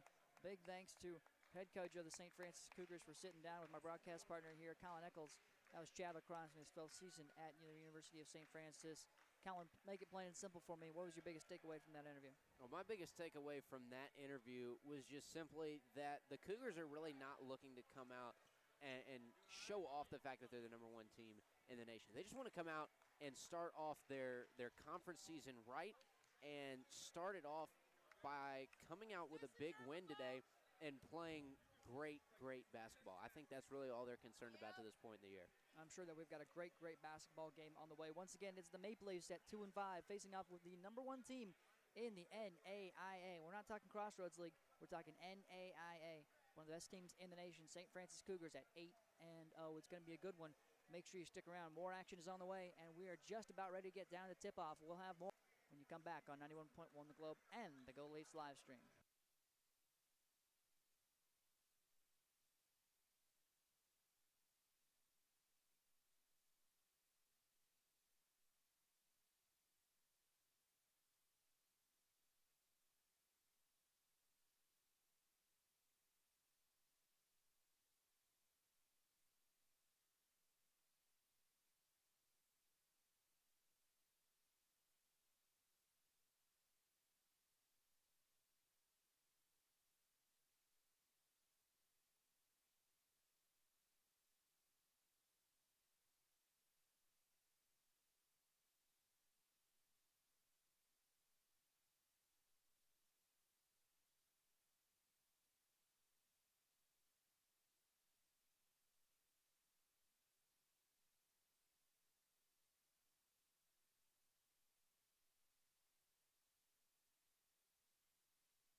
And we're back live from inside the Ruth Gunn Gymnasium on the campus of Goshen College. Dante Stanton here alongside my broadcast partner, Colin Eccles. We've got Goshen College men's basketball for you, and it's set to be a fantastic matchup here because we've got your starting lineups. Maple Leafs Cougars start with the Maple Leafs at 0-0. Elias Ramirez, the junior guard, 6 foot out of Bay City, Michigan. #1, Clayton McLaughlin, the freshman forward, 6'6" out of Valparaiso, Indiana. #10, Ryan Mansbarger from Van Buren, Indiana. He's a senior guard at 6'4". Rob Sanders, 5'10" out of Maryville, Indiana, the redshirt junior guard. And closing out the starting five, #30, Michael Johnson, the junior forward, 6'5", out of Elkhart, Indiana. Colin, take us through the St. Francis Cougars starting lineup. Starting at #2, Jalen Mull, the junior, 6 foot from Fort Wayne, Indiana. #5, Dan McKeeman, the junior guard, 6 foot from Fort Wayne, Indiana. 12, Antoine Cushenberry, the junior guard, 5'8" from Indianapolis, Indiana. 22, Brayton Bailey, the sophomore guard, 6'2" from Bedford, Indiana. And 25, David Ija, sophomore forward, 6'7", Fort Wayne, Indiana. Let's get right down to the action. It's Johnson jumping up for the Maple Leafs, and the ball tip-off goes to the Maple Leafs. Ramirez grabs it, hands it off to Sanders, and Sanders will start things out. Moving here to the near side wing, top of the key to Michael Johnson. Now Maple Leafs moving fast and furious to start things off. Ramirez has it. He gets double guarded, and the ball gets sent out of bounds. It's going to go out on, looks like it's going to go out on the Cougars. Almost sent into the backcourt. Now the big thing that we're seeing already is the Cougars are not going to play any sort of lax defense where they back off. They're running man defense out the gate, and that's going to be a hard thing for the Maple Leafs to overcome. 10 seconds on the shot clock. Sanders has it in the far corner. Swings it out here to McLaughlin at the top of the key. 4 seconds to shoot. Leaves it off for Sanders. Sanders stops, pops, puts up a shot. It's no good. Almost had an opportunity. The ball gets skipped out of bounds, and it's going to go out on the Cougars. No, they're going to say it went out on Michael Johnson. Johnson with a great play to go up there and try to smack the ball around. It looked like it went out on the Cougars. Nonetheless, Cougars will retain possession. Score, nothing. 19-20 to go here in the first half. They go inside through the Cougars. Drive to David Ija. Ija puts up a shot. It's no good. He goes back up and grabs his own offensive rebound, puts up another shot. It's no good. And he's going to get fouled right underneath the bucket. The And that is just one too many offensive opportunities and second chance opportunities for the Cougars that the Maple Leafs allowed on that possession alone. I believe that was 3 going on 4 before the foul. If the Maple Leafs want to have a chance at this one, they've got to shut down those second chance opportunities. Yeah, he's a tough player out there at 6'7", and he puts up the first points of the contest with a bucket at the free throw line. 1-0. St. Francis takes the lead with 19:10 to go here in the first half. Second shot at the line for Ija is up and rattles home. 2-0 lead for St. Francis. McLaughlin skips it up. Sanders gives to Mansberger briefly before Sanders recovers. Really hitting with that man defense so far. And they skip it out to Elias Ramirez on the far side wing. Ramirez can't handle it, dribbles off his fingers and out of bounds. It would appear that the Maple Leafs, or the Cougars have already kind of gotten in the head of the Maple Leafs. They're playing really intense, high-paced basketball, especially on that defensive side. And the Maple Leafs right now are just killing themselves with their own mistakes. Substitution for the Maple Leafs coming inside is Kedrick Bibby. Ija has it after the quick inbounds pass. He goes inside and the jam, two-handed, 4-0. St. Francis takes an early 2-possession lead. Mansberger skips it up. Has it on the far side wing now. Gives it top of the key to Sanders. Now over here near side wing. They give it to Elias Ramirez. Ramirez pops for 3. Nothing but net. What a great response there from the Leafs. And just like that, it's a one-point contest. They will not go quietly into tonight. 4-3 is the score. Leafs down by 1. Losing possession over here on the near side wing is Antoine Cushingberry. Loses it almost out of bounds. It's going to say it went out on Rob Sanders. He throws it into David Ija, near side corner. Guarded by Kedrick Bibby. Bibby, one of the best defenders on this squad. See if he can handle Ija. Ija backing down. Bibby spins, puts up a shot. It was body blocked, and it's going to be a foul on Kedrick Bibby. And the Goshen College student section already getting into that one. You can hear a lot of the noise coming after some of these fouls. Some of them would appear to be a little bit ticky-tack here early. You'd expect that in a big rivalry matchup like this. Ija's going to be back at the line. Yeah, you got to let him play at this point. Conference matchup earlier in the season. Shot is up, and it's a make from Ija. 5-3 is the score. St. Francis up by 2. 18:20 to play here in the first half. Ija going for his 4th shot at the line, and it's inside the first 2 minutes. And he's 4 for 4 so far. 6-3. Maple Leafs down by 3. 18:18 to play here in the first half. Sanders has it top of the key, gives off to Kedrick Bibby. Top of the key now, Michael Johnson. Traveling along the arc, fakes the handoff. Now hands off to Sanders in the far corner. Back to the top of the key to Ramirez. Ramirez pushes inside for just a moment, but that defense is tough. Ramirez then moves inside, drops it off for Michael Johnson. He goes and puts it in for 2. 6-5, and the opportunity for the N1. Looks like Michael Johnson's slow to get up. Foul there is going to be on Ija. Michael Johnson has yet to get up, grabbing briefly at his knee, and they're sending the athletic trainers out there in the court. Certainly hope that he's all right and he's going to make it to his feet. The score is 6-5, 18:02 remaining here in the first half. Looks like Johnson's limping a little bit. He's likely going to take these shots at the line and then head to the sideline. He's grasping at that right knee. We certainly hope that he's all right. Yeah, it looked like when he came down on that one, I couldn't tell if he landed funny and kind of buckled his knee a little bit or came down and actually hit his knee directly on the floor. But great job nonetheless, Michael Johnson coming through to finish off with that play and finish through the contact. Yeah, not only did he finish through the contact, but he's staying out there on the court for now, and he put up that free throw. Takes it a tie ball game, 6-6, 17:57 to play in the first. Ija has it in here on the near side, low post, spins, puts up a shot. It's up, no good. And both Maple Leafs, Kedrick Bibby and Rob Sanders, come down for the defensive board. Sanders skips it out to Kedrick Bibby. Kedrick Bibby drives inside. He's at the free throw line and a travel. Yeah, and I mean, you see Bibby getting a little bit upset at first at that call as Austin Brannigan is going to check in and take the place of Michael Johnson. But you see Bibby get a little bit upset at that call to start, and then, he kind of realizes, all right, yeah, settle down and focus back in. Taking it across the timeline for the St. Francis Cougars is Brayton Bailey. Swing it over here to the near side. That's Cushingberry. Cushingberry has it on the near side corner. Top of the key to McKeeman. Leave it off. It's Cushingberry again. They give it right back to Bailey. Bailey drives inside. Kicks back out. Cushingberry. Cushingberry had an opportunity to drive inside. They're going to call. No travel call. It was initially looked to be a travel call, and then Cushingberry just didn't realize how much time was left on the shot clock. Didn't get any help from his bench either. Yeah, there was just a total lack of awareness on that. I don't really think any of us were paying attention to the shot clock at that point. The buzzer kind of went off, and we all just looked up and realized that, wow, 30 seconds have gone by that quick. Yeah, not something you see like you normally would see from the #1 team in the country, but nonetheless, Rob Sanders have it on the far side corner. They give it inside to Austin Brannigan. Brannigan backing down the defender, spins, puts up a shot, and it's in, rattles home, and the Maple Leafs take an early lead, 8-6. 17 minutes to play here in the first half. Maple Leafs taking it right to the #1 team in the nation so far. Bounce pass inside to Ija. Back the other direction in the far side post. He doesn't spin around. He kicks it out to Jalen Mole. Mole's shot is up and no good, but grabbing the offensive board is Brayton Bailey. Cushingberry has it in the far side wing now. Moving to the top of the key, guarded loosely by Sanders. He tries to move inside, and he does. Sanders gets a hand in there, and he's going to get fouled.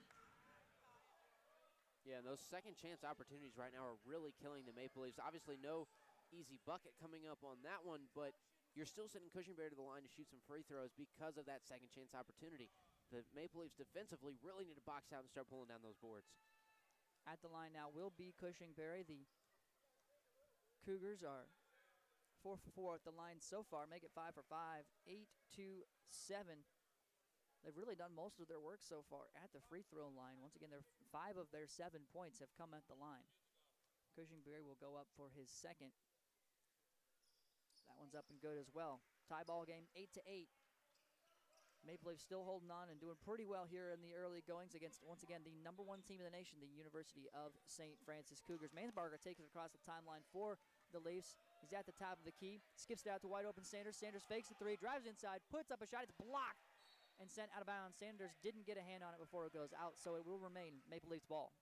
Yeah, and Sanders had a great opportunity there with the pump fake. He got his defender to come into the air and actually fly past him. He may have had an opportunity to go ahead and pull that one from behind the arc after he pump faked it. Decides to drive inside nonetheless, so Maple Leafs keep the possession. Sanders ready to throw in, leaves it over here in the corner for Ryan Mansbarger. Jump shot up, no good from 3. Ija grabs the rebound. Swings it up over here on the near side to Dan McKeeman. McKeeman at the top of the key, almost loses the handle on it, resets the offense. McKeeman skips it out far side. Jalen Mole. Mole drives inside, skip it out wide open for 3. Shot up, no good from Brayton Bailey. Yeah, the defense of the Maple Leafs on that one, just great job making sure that. We're going to get a offensive foul on Austin Brannigan. He sent David Ija to the floor. That's an interesting one. Austin Brannigan picks up his first foul of the contest. Didn't look like there was too much contact, but Ija went to the floor. 8-8 is the score. 16 minutes to play here in the first half, and we got a timeout. Yeah, and that, it almost would appear that there's some sort of a feud kind of brewing out there on the floor between Brannigan and Ija. Earlier, when Brannigan backed him down in the paint, he hit him with the short man on the way back, and clearly there's going to be some sort of intensity going out there between those two as the game progresses. Yeah, interesting to see how that matchup progresses as the game goes along. Once again, the score 8-8. Really, that's been kind of a strange matchup so far. The Maple Leafs are shooting 3 for 6 from the field, 50%. St. Francis just shooting 1 for 6, 16%. Not the numbers you expect from one of the #1 team in the nation. They're 0 for 2 from deep. Maple Leafs 1 for 2, 50%. That was an Elias Ramirez 3 to get things started for the Leafs. At the line, Maple Leafs 1 for 1, but St. Francis has really done all their damage at the free throw line so far. Yeah, and that kind of just proves the fact that the Maple Leafs are playing solid defense for the majority of the time. The only thing that they are doing to allowing St. Francis to stay in this game right now is they're killing themselves. Turnovers, you have the offensive foul against Brannigan on this pass play, and sending the Cougars to the line repeatedly to shoot those free throws. Take all those away, and this could be an entirely different ballgame. And the Maple Leafs, once again, the score 8-8. Maple Leafs with 4 fouls. St. Francis Cougars so far with just 1. 16 to play here in the first half of action. Maple Leafs are going to trot out the lineup of Mansbarger, Bibby, Michael Johnson. Great to see he's back out on the court. Greg Johnson, as well as Elias Ramirez. Interesting to see how well Michael Johnson is going to play. Went down with what looked like a right knee injury. Appears to be back out there in the court. Jalen Mole takes it across the timeline for the Cougars. Ija has it, skips it out to Bailey on the far side wing. Bailey drives inside, back out to a wide open Cushingberry. Cushingberry drives inside for a moment. He's at the free throw line, moves his way over to Ija, gives it back to Cushingberry. Cushingberry tries to go off a screen, traveling along the end line top of the key, wide open for three. Shot up from Dan McKeeman is up, no good. Grabbing the offensive board is Jalen Mull. They give it to Cushingberry. He tries to throw it inside. There's nothing there. Mull has it, drives inside, and finally lays one in. Take the lead for the Cougars, 10-8. Second chance opportunity again for the Cougars, paying off. The Maple Leafs have to come down with some of those boards on the defensive side. Right now, that's been the only way that the Cougars have been able to set themselves up for any points at all. Michael Johnson with some shifty dribbling right underneath the paint and spins, puts up a jump shot and in. 10-10, we're all tied up once again. 15 minutes to play here in the first half. Great move by Michael Johnson to fade away on that one down baseline. He knows he has a good shot, went ahead and took it. Cushingberry has it here on the near side wing, drives inside, and it's going to be a foul on the floor well before a shot happened. And so it's going to be an inbounds toss here for the St. Francis Cougars. 20 on the shot clock. 10-10 is the score. 14:51 to play in the half. Let's give it over here to the near side corner. With it is Cushingberry, travel along the end line. Give it to Mull. Mull skips it across the court to a wide open Bailey. Bailey tries to go for the bounce pass inside to Ija. Two Goshen defenders in the way, and Goshen will come away with possession. Greg Johnson takes it across the timeline, gives to Ramirez. Ramirez, top of the key, puts a couple shifty moves on, gives it back to Johnson at the top of the key.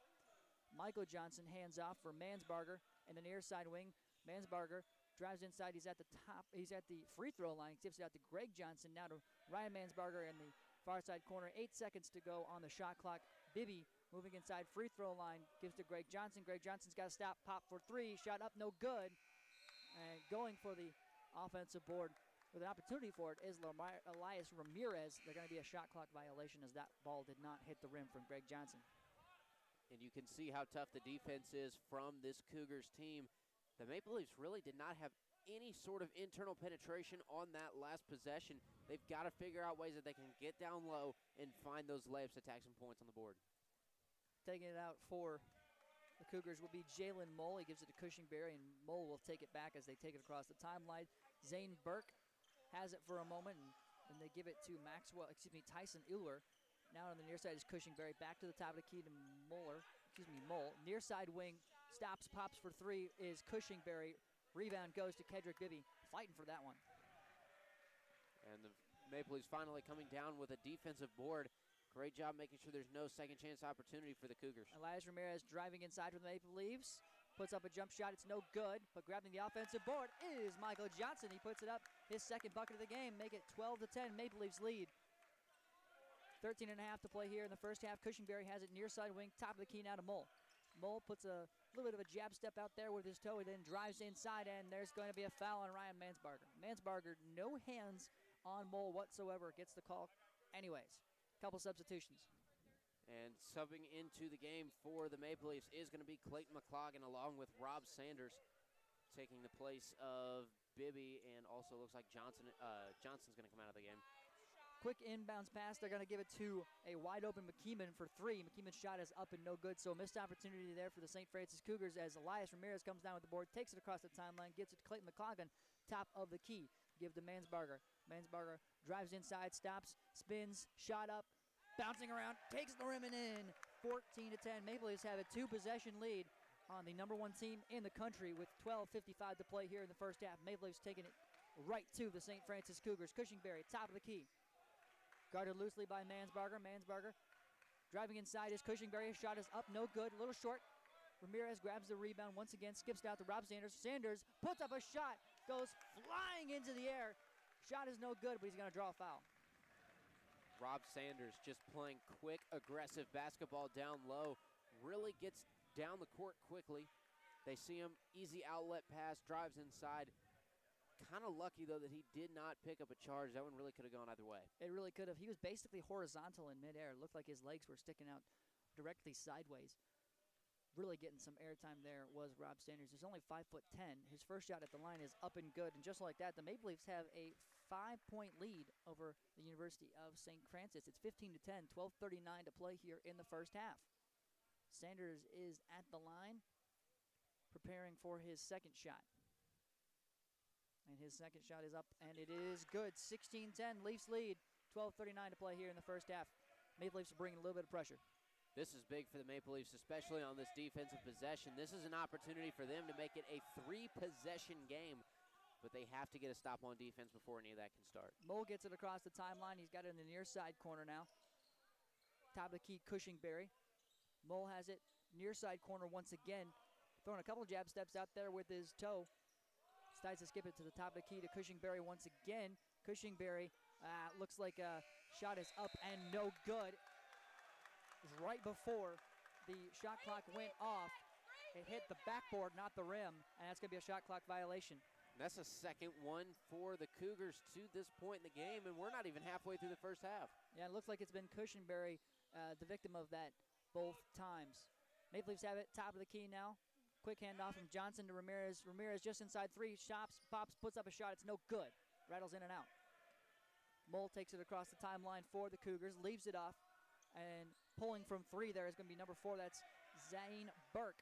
Maple Leafs grab the defensive board, and quick possession for the Cougars allows the Maple Leafs to reset on offense. Near side wing, go inside to Johnson, does Mansbarger. Johnson driving inside, spins, puts up a shot and in.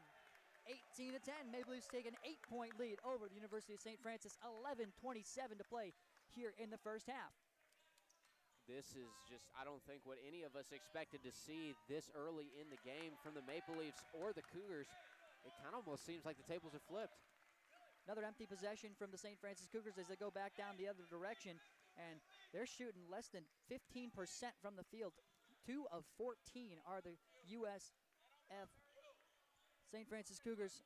Michael Johnson stops, pops from 3, and nothing but net. 21-10, the Maple Leafs have taken a double-digit lead on the #1 team in the country. 21-10, and we got a timeout from the St. Francis side. I got to tell you, what is going on here? The Maple Leafs crowd is all fired up. The crowd behind us is absolutely dead silent. St. Francis Cougars might travel well as a from the stands perspective, but they're not traveling well as a team. Down by 11 here with 10:59 to go in the half. Yeah, I got to tell you what.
Insane game to this point for both sides. The Maple Leafs playing some high tempo, just great competitive offense. The defense has really picked up as well since we talked about them giving up so many second chance opportunities for the Cougars on their side of the floor.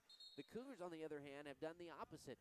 Defensively, it doesn't seem like they're communicating near as well as they normally do, and offensively, they're not taking necessarily the best of shots, and they just haven't been able to produce on that offensive side like a #1 team in the nation should. Yeah, this is a Cougars team that averages 94 points a contest. They have done an excellent job on the offensive side so far this season. So far, more than 10 minutes down, more than 10 and a half minutes down, they have scored just 16 points here in the first half. Maple Leafs holding them to 29% shooting from the field, 5 of 17, 0 for 6 from deep. Really, the saving grace for St. Francis so far has been their shots at the free throw line, which they are 6 of 6. Maple Leafs shooting really well from the field, 10 of 16.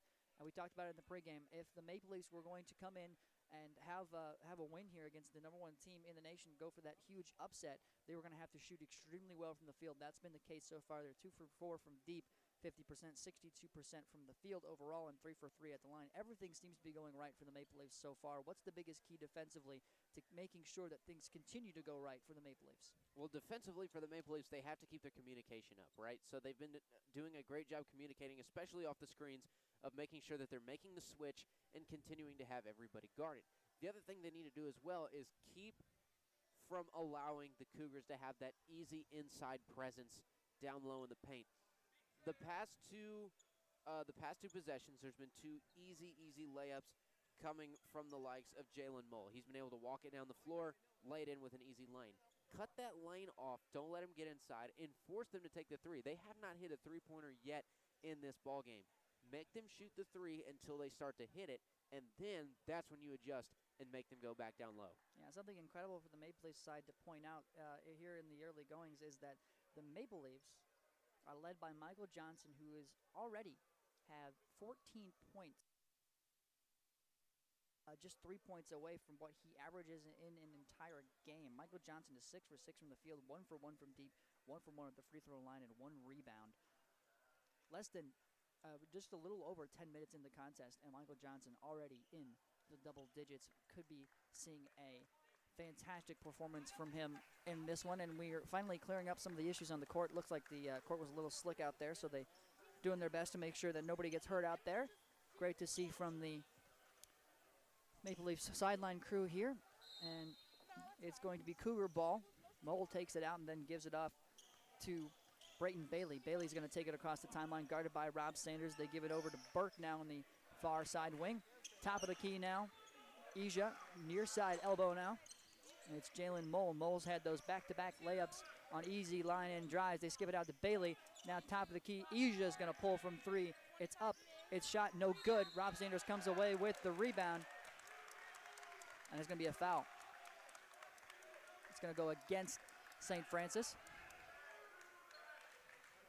And nice, you can't do that chant coming from the Goshen sideline. You got to love the Goshen student section getting into it as well. They know how big of a game this is for the Maple Leafs, and having that extra little boost behind you can mean the difference. Mansbarger has it at the top of the key now for the Maple Leafs. Skips it out to the far side wing for Ramirez.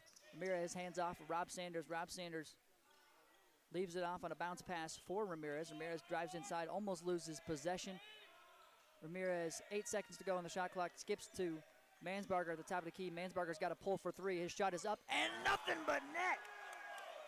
28-16. Maple Leafs expand their lead to 12. 8:24 to go here in the first half. Maple Leafs taking it right to the #1 team in the nation. Burke has it at the top of the key.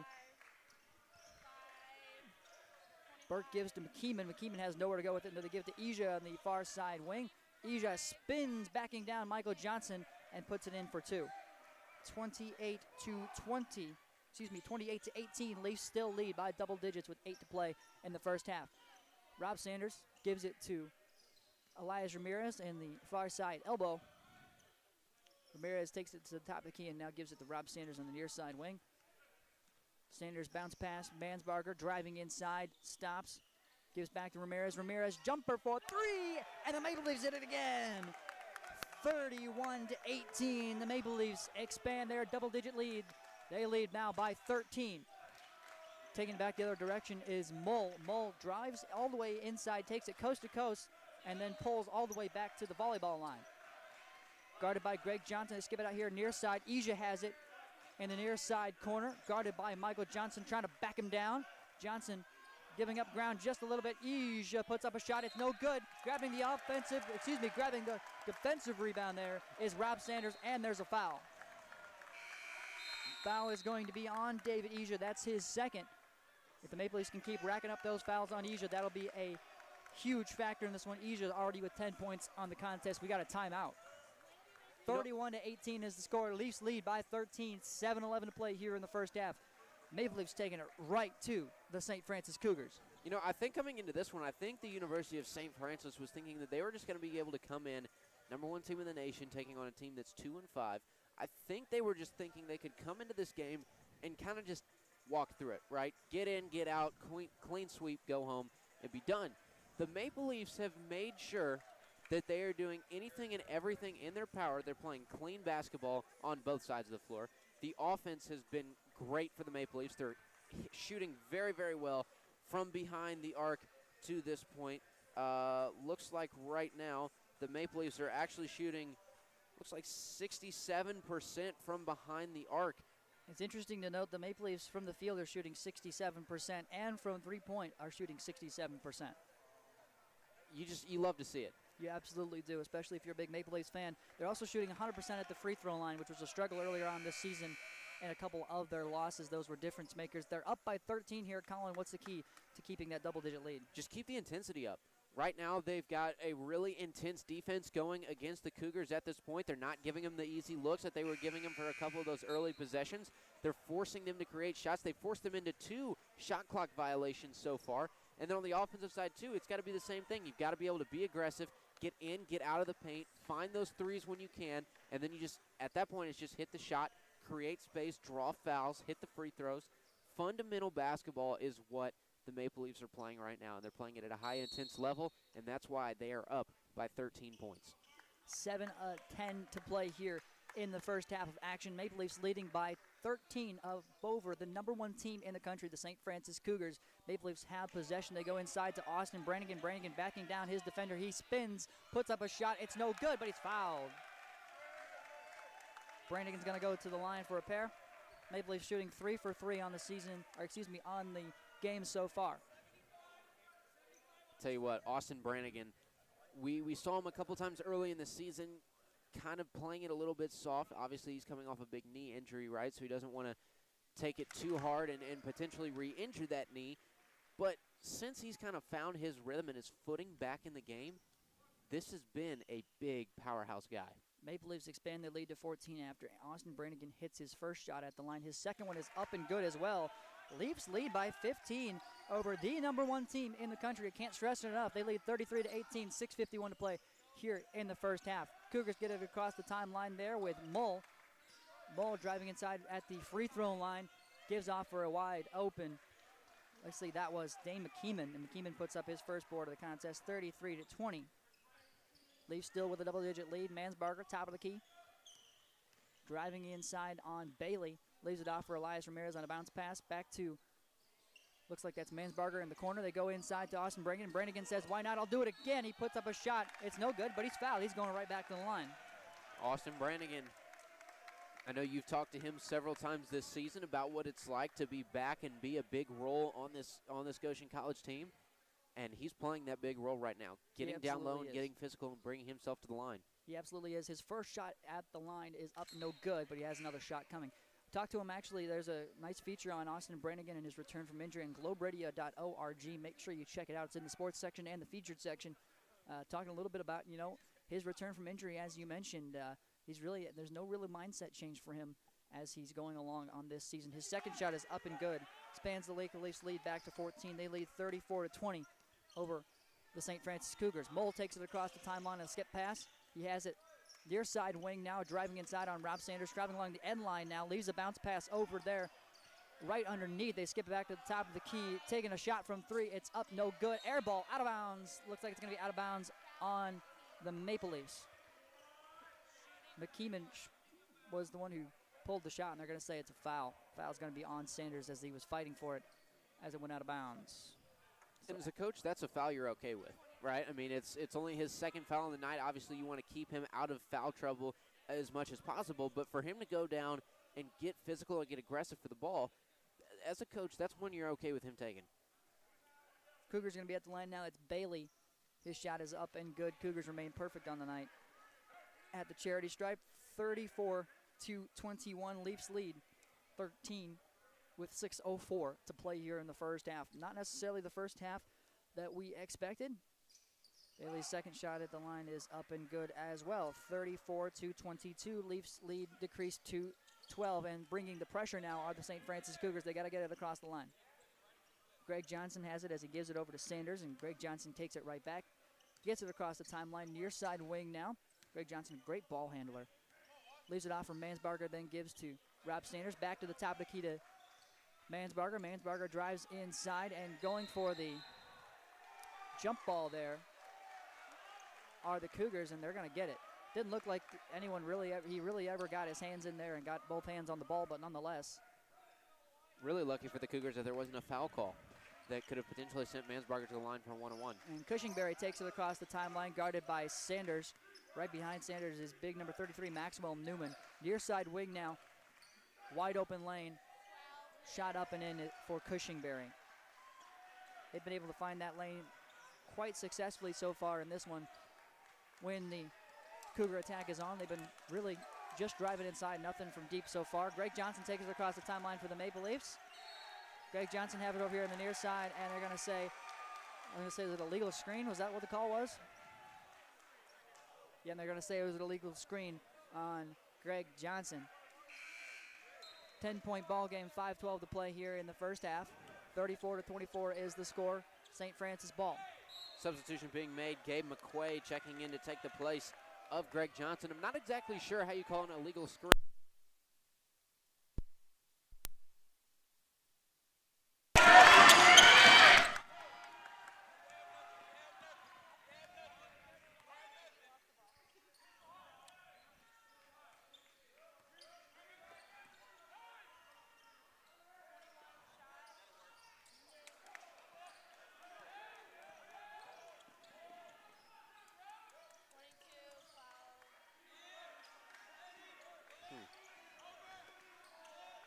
Yeah, I know, Court.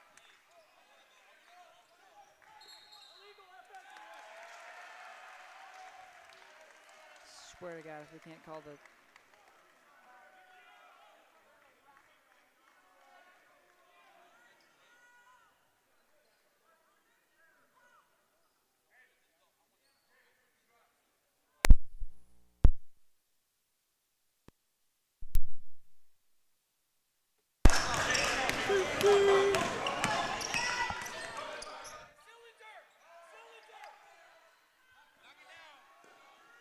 Get it. Yeah!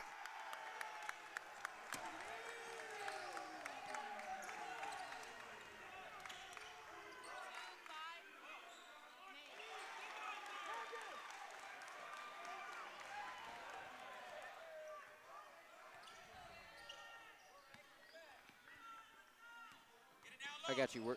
Worry about this. I got this.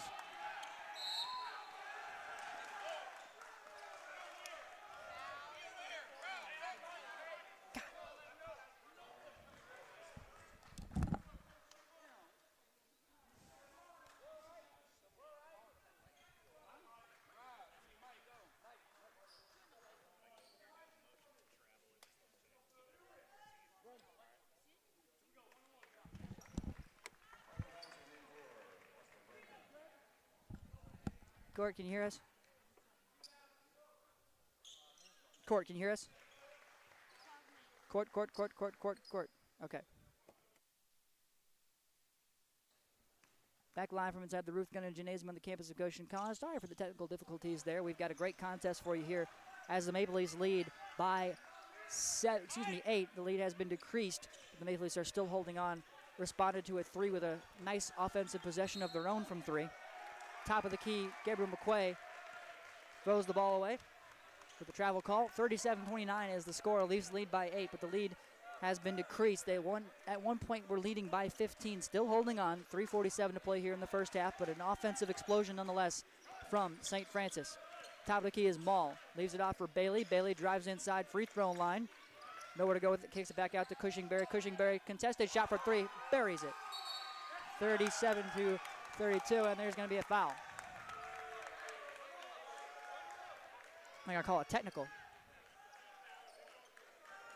I believe that's going to be a technical on Antoine Cushingberry.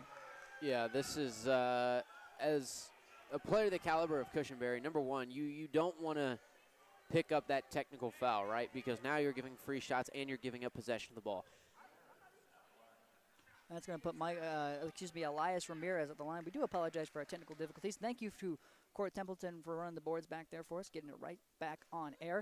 The shot is up and good for Elias Ramirez at the line. His first one, 38-32. Leafs lead expanded back to 6. 3:32 to play. His second shot is up and good as well. Leafs taking advantage of the shots at the line, 39-32. Substitution. And the substitution is going to be, looks like that is Kedrick Bibby coming in and taking the place of Gabe McQuay for the Maple Leafs. 9 fouls for the Maple Leafs, 8 for the Cougars so far. 3:32 to play here in the half. Maple Leafs lead by 7 following the technical foul. Ramirez was able to put up some great plays, and throwing the ball away is Mansbarger. Easily taking it back the other way and putting up a shot. It's no good is Cushingberry. Sanders comes away with it, skips it up to a wide open Mansbarger. Mansbarger goes inside. Michael Johnson spin, shot in. We've seen that all night from Michael Johnson so far. Makes it 41-32. Leafs lead expanded back to 9. Moving back the other direction quickly, taking it across the timeline, gives back to Maul. Does Cushingberry, wide open lane for Maul. His shot is no good.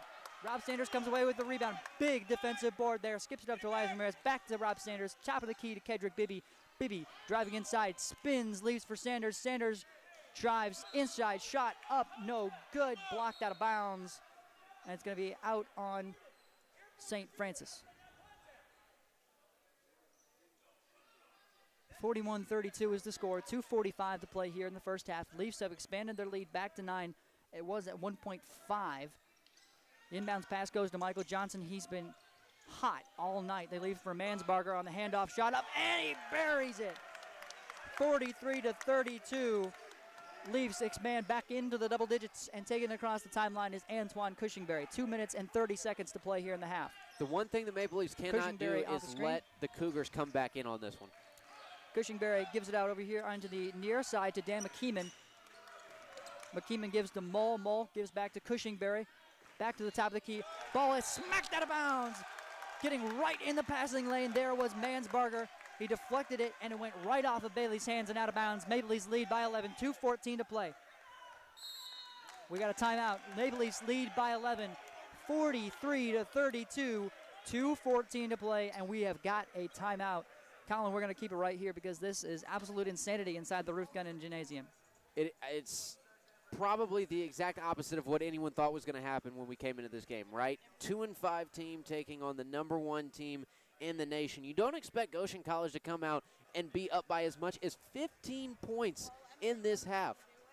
15 over the number 1 team in the nation. And really the biggest way that they've done that is they've capitalized off the mistakes that the University of St. Francis has made to this point.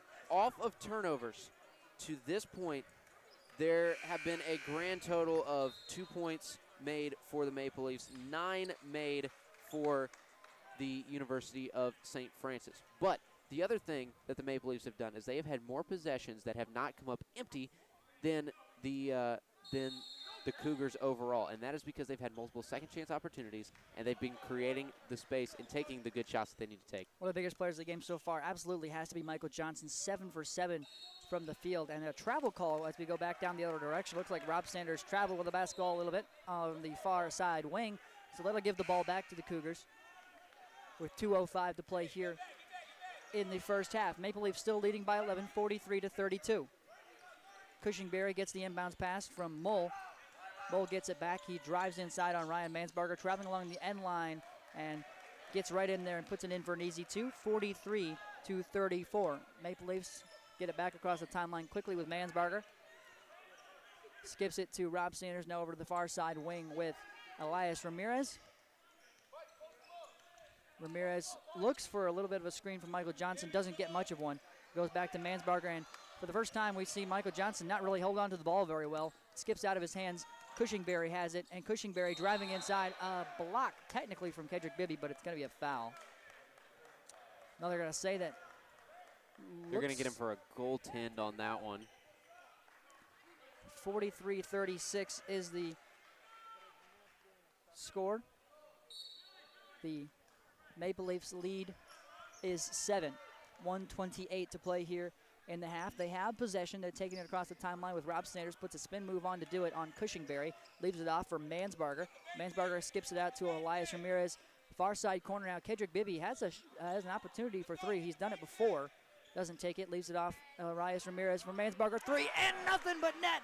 Once again, 46-34. Leafs expand back into the double digits. 36-36.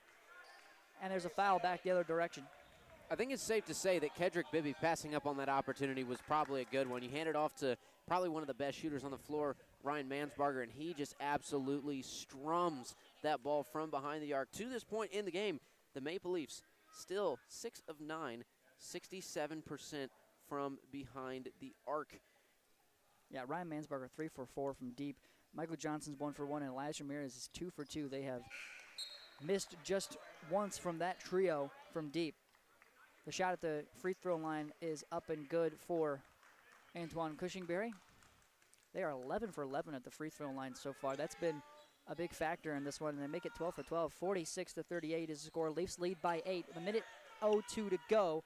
They have possession. Elias Ramirez takes it out after the inbounds pass. Gets it across the timeline now, playing some good defense right up on him as Mull. They give it out to Kedrick Bibby.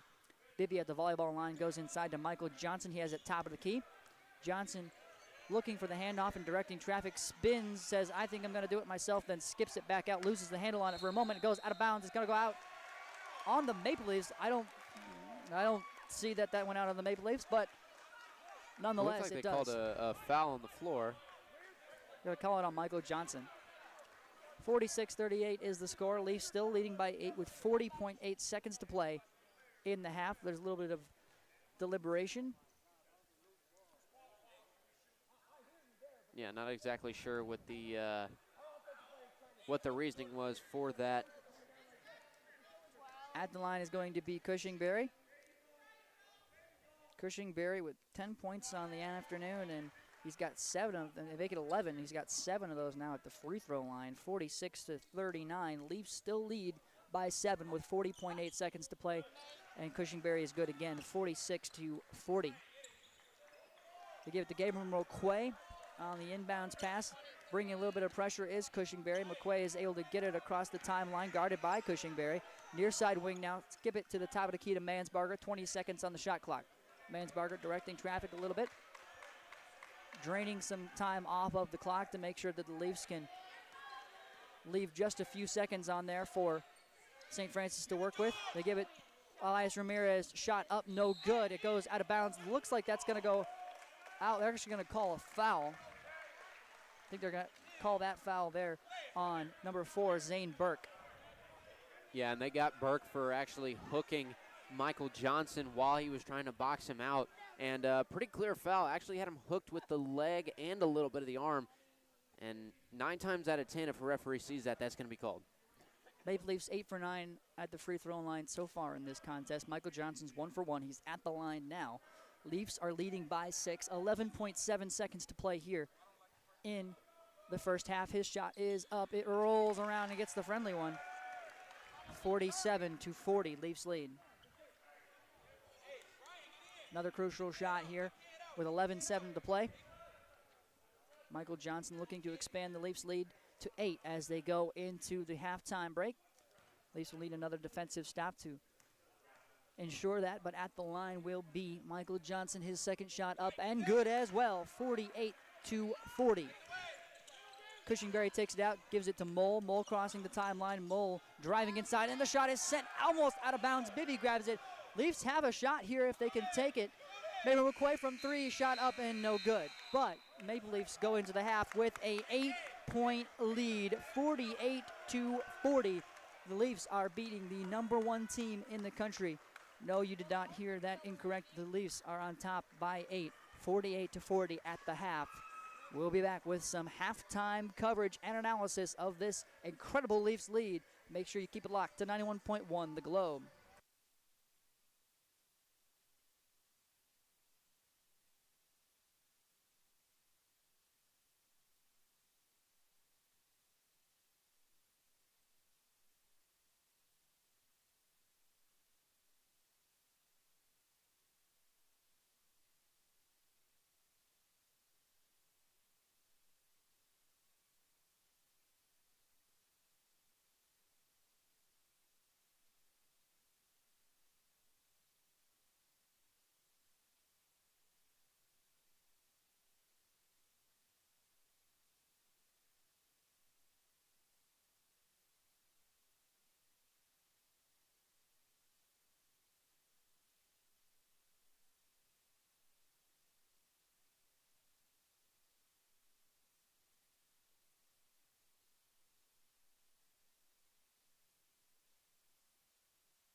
Back live from inside the Ruth Gunning Gymnasium on the campus of Goshen College. My name is Dante Stanton, and you're listening to Goshen College Maple Leaf Athletics. I'm alongside my broadcast partner, Colin Eccles. We've just wrapped up first half action from inside the Ruth Gunning, and the Maple Leafs are taking it right to the #1 team in the NAIA.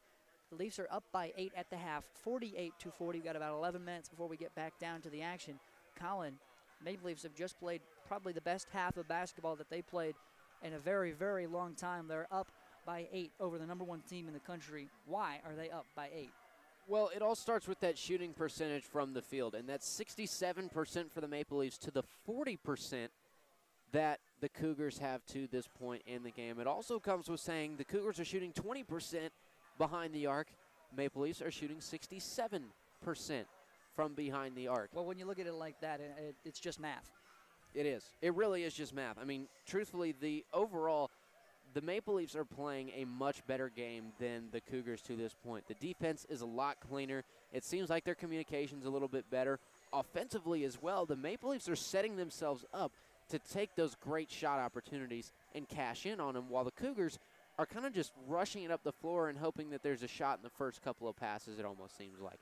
If the Cougars would slow it down a little bit, move the ball around, find themselves some space, they'd have a much better opportunity at putting some points on the board like the Maple Leafs are doing. But to this point, the Cougars are rushing it down the floor and just trying to come up with a bucket within the first couple of passes. And you look at the Cougars, one of the things that they have been doing well so far, I mean, you're right, they have not been shooting well from the field for them. They're shooting as a team over 50%. They're just at 40 right now and 20% from deep. But one of the things they have been doing well absolutely is their shots at the free throw line, and they've had plenty of them there in the first half. 14 of 14 at the line. That's been a real difference maker so far in this one.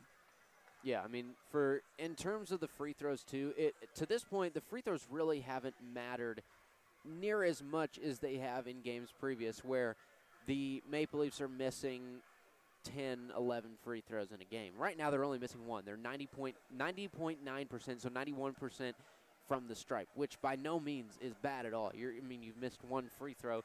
Granted, the Cougars are 100% from the line, but that's where most of the free throws are coming, is from the line for the Cougars to this point. 14 of their 40 have come from the line, and when the majority of your points are coming from the free throw line and you're relying on another team to foul you that's not putting themselves in foul trouble, it's going to be hard for you to come out on top. Yeah, almost a third of their points coming at the free throw line. Something that really stands out to me here on the team stat comparison, the Maple Leafs have forced just 5 turnovers, and they have 12 of their own. It's rare that you see the team with more than double the other team's turnovers in the lead at the half. And with a substantial lead as it is, Maple Leafs have just 2 points off turnovers. St. Francis really doing a good job of taking advantage of the turnovers that they've gotten with 15 points off turnovers. Maple Leafs also out-rebounding St. Francis 14-10, which is a tough thing to do. It's one of the top rebounding teams in the nation as well in St. Francis.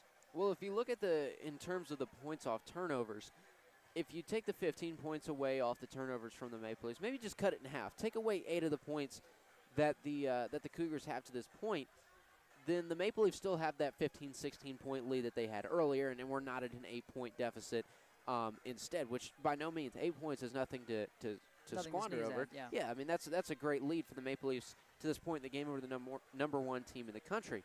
But if you take away some of those points off turnovers, you still have that 15-point lead that you had earlier. The reason that the Cougars have chipped back this much is because the Maple Leafs kind of slowed down for a little bit. They had a few lapses and allowed the Cougars to get some easy buckets and bring themselves back into this game.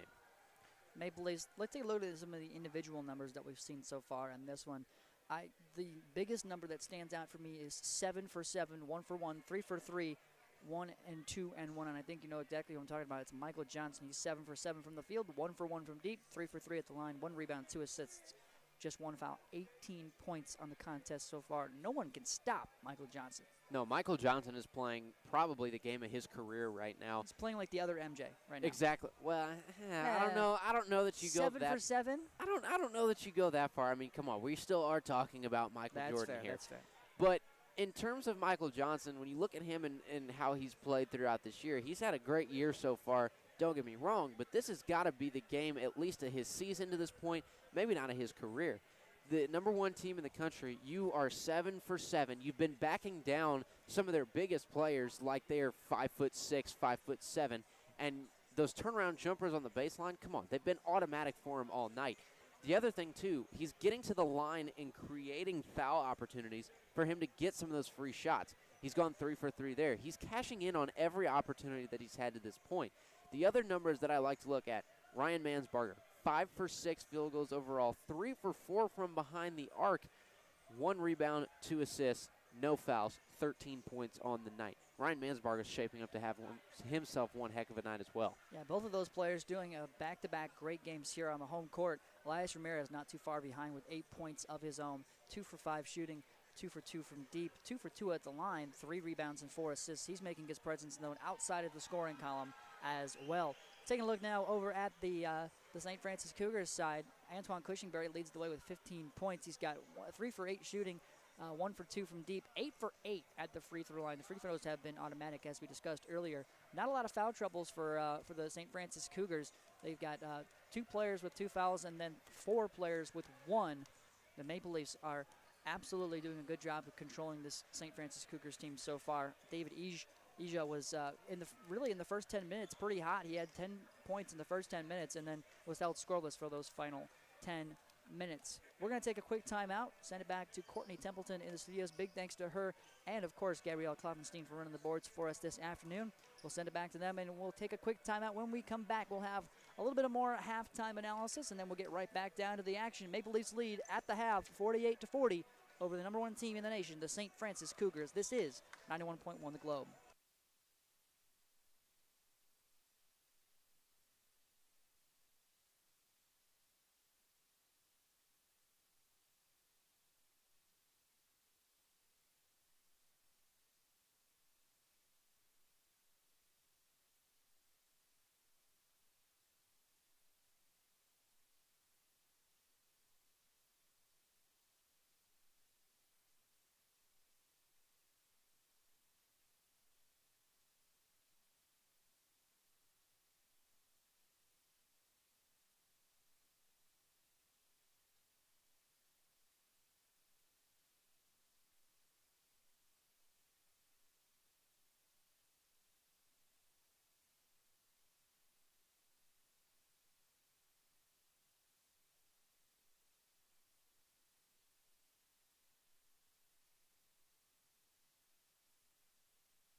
Back live from inside the Ruth Gundon Gymnasium on the campus of Goshen College. My name is Dante Stanton. I'm alongside my broadcast partner, Colin Eccles. We've got Goshen College men's basketball for you live from inside the Ruth Gundon Gymnasium. And we've got an interesting score for you here at the half. The Maple Leafs are leading by 8, 48-40 over the #1 team in the nation, the St. Francis Cougars. We've got an excellent matchup for you here, and we're just about to get things underway here in the second half. Colin, real quick before we get back down to the action, what do the Maple Leafs have to do to hold on to this lead? And I know the obvious answer here would, of course, be to keep shooting 67% from the field and from deep. But outside of that, what do the Maple Leafs have to do to keep this lead? Well, the big thing that they have to do is they have to keep the same intensity that they've had from the jump. I said it in pregame. If they want to have a chance at competing and winning in this game, you've got to be foot to the floor from the tip-off. They won the tip-off, and from that point, foot to the floor the whole way out. They've got to keep that foot down, and you have to keep rowing through the gears, right? The other thing, too, the defense has to continue to force University of St. Francis to take those bad shots. Make them think that they have to take a shot in the first couple of passes or they won't have anything. The other thing, too, on the other side of the floor, the offensive side, continue to not just throw the ball around and hope that something comes up. Run a play, get inside, create your space, and work until you have that perfect shot and then take it. The only way that the Maple Leafs continue with this lead and come out with a win in this game is if they play the same way they played throughout the entire first half. It really feels for the St. Francis Cougars like they're playing based off of their talent alone and not setting up anything as a team. You're exactly right. They have not set up a lot of formations in place so far in this contest. So let's reset things for you a little bit before we get back down to the action. Got about 10 seconds before we get things going here for second half. It's the Maple Leafs at 2-5 taking on the #1 team in the NAIA, the St. Francis Cougars, who come into this matchup at 8-0. They're averaging 94.8 points a game. They're shooting 51% from the field, 44% from deep. Currently, the St. Francis Cougars are shooting just 40% from the field and 20% from deep. The Maple Leafs off to a fantastic start, and they're going to start with possession here to get things going in the second half. Elias Ramirez has it top of the key now to Sanders, near side wing. Sanders almost off a screen, and they bring double pressure coming in on Sanders. They go inside to Michael Johnson now. Johnson with a perfect first half. He throws up a shot and puts it in. His perfect game continues. He's 8 for 8 on the night, 50-40. Leafs expand to 50-40 lead, double-digit lead. Driving inside now for St. Francis, putting up a floater and taking that double-digit lead right away is number 5. That's Dan McKeeman. Top of the key now, Kedrick Bibby. Skips out over here to the near side wing to Rob Sanders. Sanders briefly drives inside and then pulls back, gives it to Mansbarger. Mansbarger with a quick pass now, back out to Mansbarger. Shot up for 3, and it's off the iron, no good. Ija grabs the rebound. Yeah, and so far, I mean, at least in the first possession for the Cougars, you can see where they're trying to rely on just their individual talents and not so much the team camaraderie. It's been the opposite for the Maple Leafs to start this half. And the Maple Leafs are keeping things going on the defensive side. They send the ball scattering out of bounds. Kedrick Bibby was able to send the ball out of bounds, almost corralled it. He's going to have a substitution here. Greg Johnson coming in for Rob Sanders. And they're going to have a throw-in over here on the near side from Mull. Mull gets it into Ija. Ija fakes the 3 and then drives inside on Kedrick Bibby along the end line. It's right underneath the bucket. Puts up a shot. It's blocked by Kedrick Bibby. How about that? Greg Johnson skips it up to a wide-open Mansbarger. Mansbarger back to Greg Johnson, and the Goshen offense will reset. Yeah, Bibby's got to be one of the best defenders that the Maple Leafs have on any level. That man can get up and absolutely swat a ball when need be. Does it right there. Great job being clean with it as well. Elias Ramirez, top of the key, gives bounce pass inside to Michael Johnson, corrals it, spins, puts up a shot on Ija, and it's blocked. And that's the first one that Michael Johnson has not been able to sink all night. And looks like it's going to go out of bounds on the Cougars, so Maple Leafs will retain possession. 18-18 to play here in the contest. 50-42, Leafs lead by 8. Clearing up the court a little bit over by the inbounds area, making sure everyone's safe out there on the court, which is great to see. You got 5 seconds left on the shot clock because the ball went nowhere near the rim, so the Maple Leafs are going to have to inbound it and get off a shot quickly. With the inbounds pass is going to be Greg Johnson. Got just 1 second to throw it in. He gets it into Ryan Mansbarger. His shot up from 3 in the corner is no good.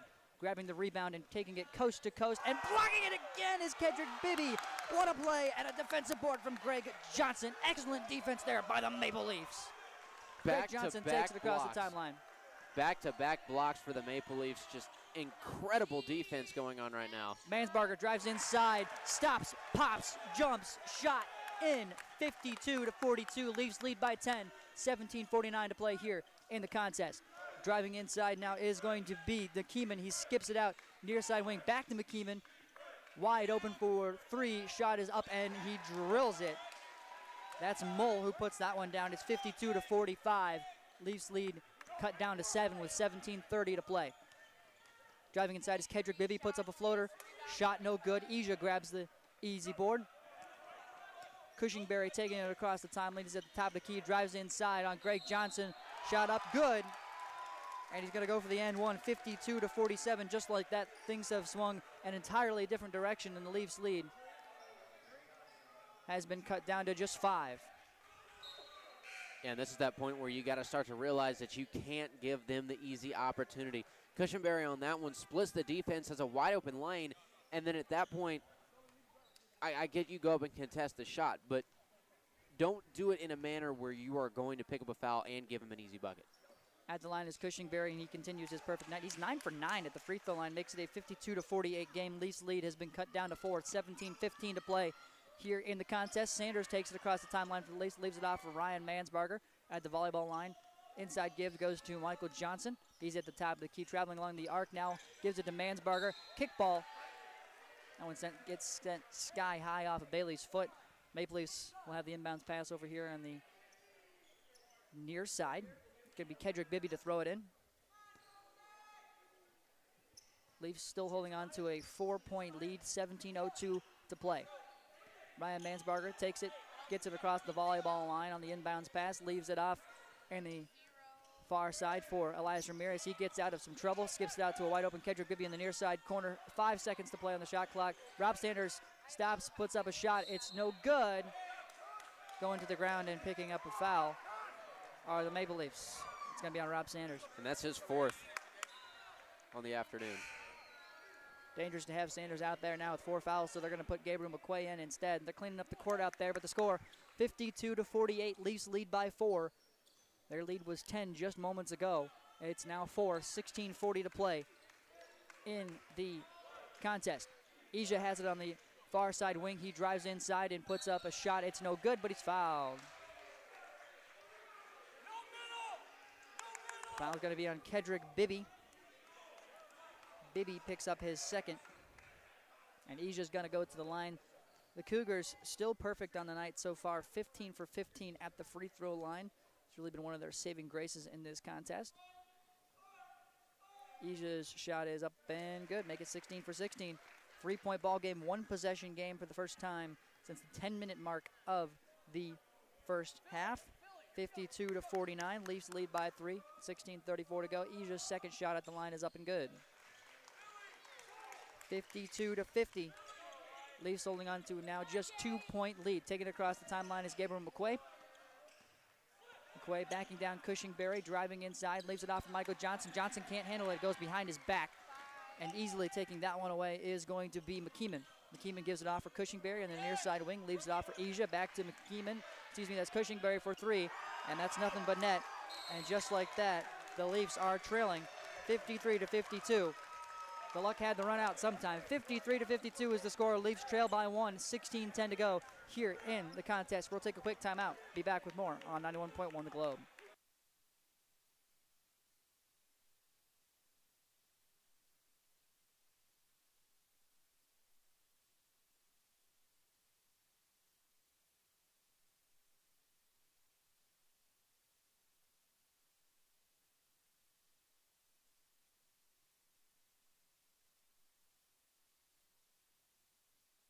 Back live from inside the Ruth Gundon Gymnasium on the campus of Goshen College. My name is Dante Stanton. Alongside my broadcast partner Colin Eccles, we've got Goshen College men's basketball for you inside the Ruth Gundon. Austin Brannigan checking into the contest for the Maple Leafs here. The score 53-52. St. Francis Cougars on top of the Maple Leafs. And it's the first time that they've led over the Maple Leafs since the very early goings of the contest when the score was 6-5. It's been a back and forth contest ever since. The Maple Leafs are now trailing putting up 10 points in a minute 20 are the Cougars. Skip it out, wide open, Gabriel McQuay, shot up for three to take back the lead. Gabriel McQuay sinks it. Life still left in the Maple Leafs, 55-53. Leafs lead by 2. Yeah, they've worked too hard at this point in the game to try and just give it up, so they are going to do whatever they have to do to get back in this lead. There you go, Gabe McQuay stepping up and doing his thing from behind the arc. Mull loses the ball, Cushingberry loses the ball as he tries to go inside. It goes out of bounds. Maple Leafs will have possession with a lead of 55-53, 15:42 to play. We got another timeout call. We're going to keep it here this time around. Talk a little bit about what just transpired. You talked about Gabriel McQuay stepping up. They needed somebody to come in after Rob Sanders got sent to the bench with 4 fouls. He absolutely stepped up. Yeah, and Rob Sanders, you can hear the coaches every so often when Sanders and McQuay are both in the game at the same time. You hear them when McQuay makes a mistake, you hear him yell over to Sanders, hey, talk to him, help him up, coach him up. So you can tell that they are trying to take Sanders and coach up McQuay from a player perspective as well. That is the role model that McQuay is looking at right now is Sanders. Him stepping up, taking the place of Sanders after he is at 4 fouls and in some serious foul trouble fairly early in the game still. He's got to step up and do the same job that Sanders would do. And right with that three-pointer, does just that. Colin, with the Leafs leading by 2 here, you got 15 and a half minutes to play. Still plenty of basketball left to play. How much does this next possession matter after the Leafs were able to put up a point, a pretty serious 3-point to get back the lead and then make a defensive stop? How important is this next possession going to be for the Maple Leafs? It's extremely important because right now this is your opportunity to make it at most a 2-possession game if you can knock down another 3. Now, if you do just come up with 2 points on this next play, it's still a 1-possession game. The most they can do is tie unless the Cougars come up with the very rare 4-point play, which we have seen a few times this year. But in that case, it's a very slim chance that they take the lead back. So you've got to be able to put points on the board and then come down the court again, get another solid stop on defense, and just continue to tack on like they did earlier in the game. Maple Leafs are going to take it across the timeline here with Elias Ramirez. He gives it to Michael Johnson, skip it out near side wing. It's Mansbarger. Mansbarger had a great first half with 13 points. Currently on the game, he's got 15. Brannigan hands it off for Gabriel McQuay to give it back to Mansbarger. Mansbarger near side wing back to McQuay. McQuay driving inside, loses possession of the ball, gets it back, puts up a shot. It's blocked. Grabbing the rebound is Bailey, gives it to Mull. Mull taking it across the timeline quickly. Moves all the way over into the far side corner, gives for Ija 3, shot up short. McQuay grabs the board and takes it back across the timeline, top of the key, looking for a screen off of Brannigan. He gives it to him. Brannigan, top of the key now, hands off for Mansbarger. Mansbarger driving inside, spins, floats up a shot, just a little bit short, hard off the iron. Mull takes it back across the timeline, gives McKeeman. McKeeman driving inside, skips out to a wide open Bailey for 3, shot up, no good. Couple empty possessions on both sides now. Elias Ramirez is going to slow things up as he grabs the rebound. Now, I know I talked about how important it was that the Maple Leafs put some points on the board, but this is also an okay scenario as well. If you're not going to score on your end of the floor, come back down and continue to make stops until you can put up points. And there is the perfect opportunity for some points on the board. Nice goaltend. Gabriel McQuay goes inside, puts up a shot, draws the goaltend. It's going to make it a 57-53 game. Maple Leafs lead by 4. It's a 2-possession game. 14-18 to play in this contest. Gabriel McQuay coming on here in the second half. Crucial 3 and a nice 2 there to expand the Maple Leafs lead. Taking it across the timeline is Cushingberry. Cushingberry driving inside in a wide open lane, leaves it off for Bailey right underneath. Ball is stolen away, grabbing it is Michael Johnson. Somehow Bailey still comes away with it. There's 4 Goshen players on the ground. There was no travel called, and wide open for 3. Shot is up, no good. Coming away with the offensive board is Cushingberry when we got a foul. A wild series of plays there that none of them went the Maple Leafs direction. Let's put it that way. Yeah, and that is the second foul on Gabe McQuay in this game. But I love what I'm seeing from Gabriel McQuay right now. Hit the 3 to get the Maple Leafs back in front. Comes down, gets 2 points on the goaltend, and then causes that entire turn of events that we just saw on this end of the floor, starting by stripping the ball from Cushionberry. Easy floater inside there from Mull. He puts it in for 2, 55-57. Maple Leafs lead by 2. 13:38 to go here in the contest. Leafs holding on to that lead. Top of the key, Michael Johnson has it. Bounce pass to Austin Brannigan. Brannigan fakes the drive inside, leaves it off from McQuay. McQuay almost double team, gets away from it. Bounce pass inside now to Austin Brannigan. Brannigan got to back down the defender. Spins, puts up a shot. It rattles out. Cushingberry on the run out. Back the other direction. Blocked by Michael Johnson out of bounds. Maple Leafs stand tall defensively. It's still going to be Cougars ball. That's a big block from Michael Johnson as well. Good job keeping it clean. Perfect timing on that one as well from Johnson. They go to the throw-in to Ija. Ija puts up a shot. It's no good. Austin Brannigan standing still as a statue. And Ija is going to go to the line. And you can see Austin Brannigan, he put his hands up asking where the foul was, and then the coaching staff over here on the sideline says, yes, you did foul him, and he did. Leaned into him just a little bit too much. There's a borderline where you can lean in and not lean in, and Brannigan just a little bit over that line. First missed free throw of the night for the Cougars comes at a bad time. Ija with the opportunity to tie things up here, and it's a miss. His second shot is up and no good either, so an empty trip for the Cougars. Lucky break there for the Maple Leafs as they hold on to this 2-point lead, 57-55, 13 minutes to play here in the contest. Top of the key, Michael Johnson near side wing now, Gabriel McQuay. Back to Austin Brannigan at the top of the key. Brannigan bounce pass inside to Michael Johnson. Johnson got 2 or 3 defenders all over him. Johnson turns, spins. That shot continues to hit. 59-55, Leafs lead by 4. 12:44 to play. And that's Bull leaves it off. Driving inside is Bailey. Leaves it off for Ija. Ija hesitates, puts up a shot. It's no good. Michael Johnson's going to draw the foul. Yeah, and Michael Johnson, that's one of those that can maybe go either way. Not exactly sure if you can argue that one, though. I mean, he did have a lot of body contact, but on this end of the floor, Michael Johnson, that move is incredibly hard to guard. When you've got a guy that can turn, fade away from you, and shoot, to guard him without fouling him on that shot is incredibly difficult. 59-56, Ija puts the first shot at the line up and in. The second one rattles out, no good, and Austin Brannigan puts a big paw up there and keeps this a 3-point contest. 59-56, 12:32 to play here in the contest. Maple Leafs with 6 fouls, none for the St. Francis Cougars. Driving inside is Ramirez. He leaves off from Michael Johnson for 3. Why not? Shot up, no good. Cushingberry grabs the board. Over to McKeeman for 3. Buries it and ties it. 59-59. A wide open look there for McKeeman, and the Maple Leafs had nothing to do. And Maple Leafs try to go for the inbounds pass here. They try to get it to Ramirez, and Ramirez is double covered, so Gabriel McQuay with a nice basketball move there. Bounces it off the back of the defender and goes it back out of bounds, so they have another shot. 59-59 is the score, 12:06 to play. Quite the back and forth contest so far.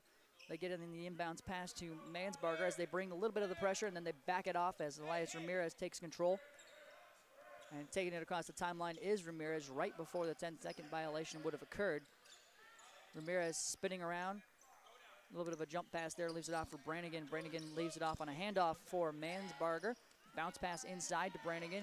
8 seconds to play. Skip it out, a bullet of a pass to Michael Johnson. Michael Johnson spins, puts up a shot. It's a miss, but he grabs his offensive board, puts it up, and with 1 second left on the shot clock, gets it in for 2. 61-59. Leafs lead by 2. 11:30 to play. Top of the key, Ija fakes a 3, pulls, shot up, good. Just like that, USF back on top, 62-61. 11:19 to play. Ramirez takes it across the timeline. Traveling around the 3-point arc, moving inside now, loses the handle on it, grabs it over in the far side corner. 15 seconds to play on the shot clock. Gives to Mansbarger. Mansbarger puts up a shot off glass in. 63-62. Maple Leafs take back the lead. Here's a big defense chance over here from the Maple Leaf bench. Doesn't work out as taking it in for 2 is Mull. An easy look there for Mull, and just like that, it's a 64-63 game. Right back on top are the St. Francis Cougars, but a furious back-and-forth contest. 10:50 to play. Yeah, it doesn't matter how many times the Cougars come back and take the lead. The Maple Leafs have always had an answer to this point to stay in it and in some cases go back and forth with them in terms of who has the lead. Maple Leafs, they just have to keep the same intensity up. And once they can get a couple of stops on that defensive side and continue to put some points up on their own, that's where they're going to come into getting this lead back and maintaining the lead for the remainder of the game. Still shooting great from the floor, though, for the Maple Leafs. 56% overall, 44% for the Cougars. And the Cougars now missing some shots at the line. They've missed 3. They're now 85% from the stripe. Maple Leafs are still 91%. Yeah, the Maple Leafs still getting a lot of production from Michael Johnson. He's 10 of 13 from the field, 1 of 2 from deep, 3 for 3 from the line, 3 rebounds, 2 assists, and a couple nice blocks. Kedrick Bibby had a pair of blocks earlier on in this contest as well that were crucial to keeping this thing close. Michael Johnson leading the way with 24 points. Ryan Mansbarger right behind with 17. There is a little bit of discrepancy after that. Elias Ramirez is the next closest scorer with 8.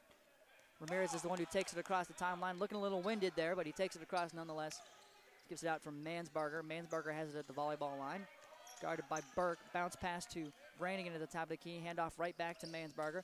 He drives inside, stops, puts up a contested shot, and puts it down. Maple Leafs retake the lead, 65-64. 4 lead changes in the last 4 possessions.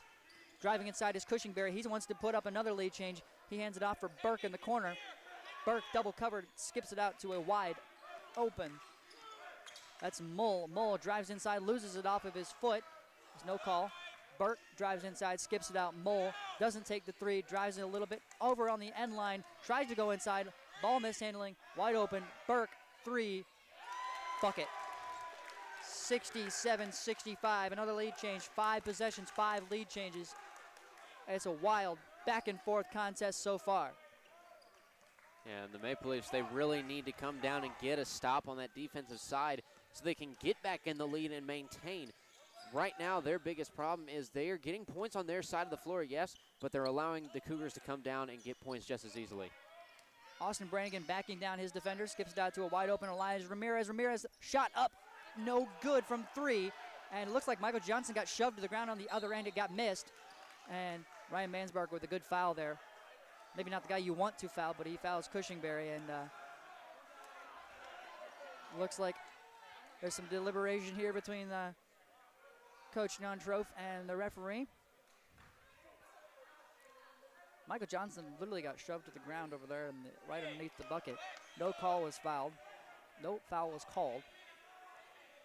And at the line is Antoine Cushingberry. Again, not who you want to have at the line if you're the Maple Leafs. He's 9 for 9 on the night. 67-65 is the score, 9:24 to go. 68-65, a 3-point lead now for the Cougars. At the line again is Antoine Cushingberry. His second shot at the line is up and good. He's 11 for 11, and they take a 2-possession lead, 69-65. Inbounds pass from Mansbarger gives to Elias Ramirez. He's still here in the backcourt, then takes it across.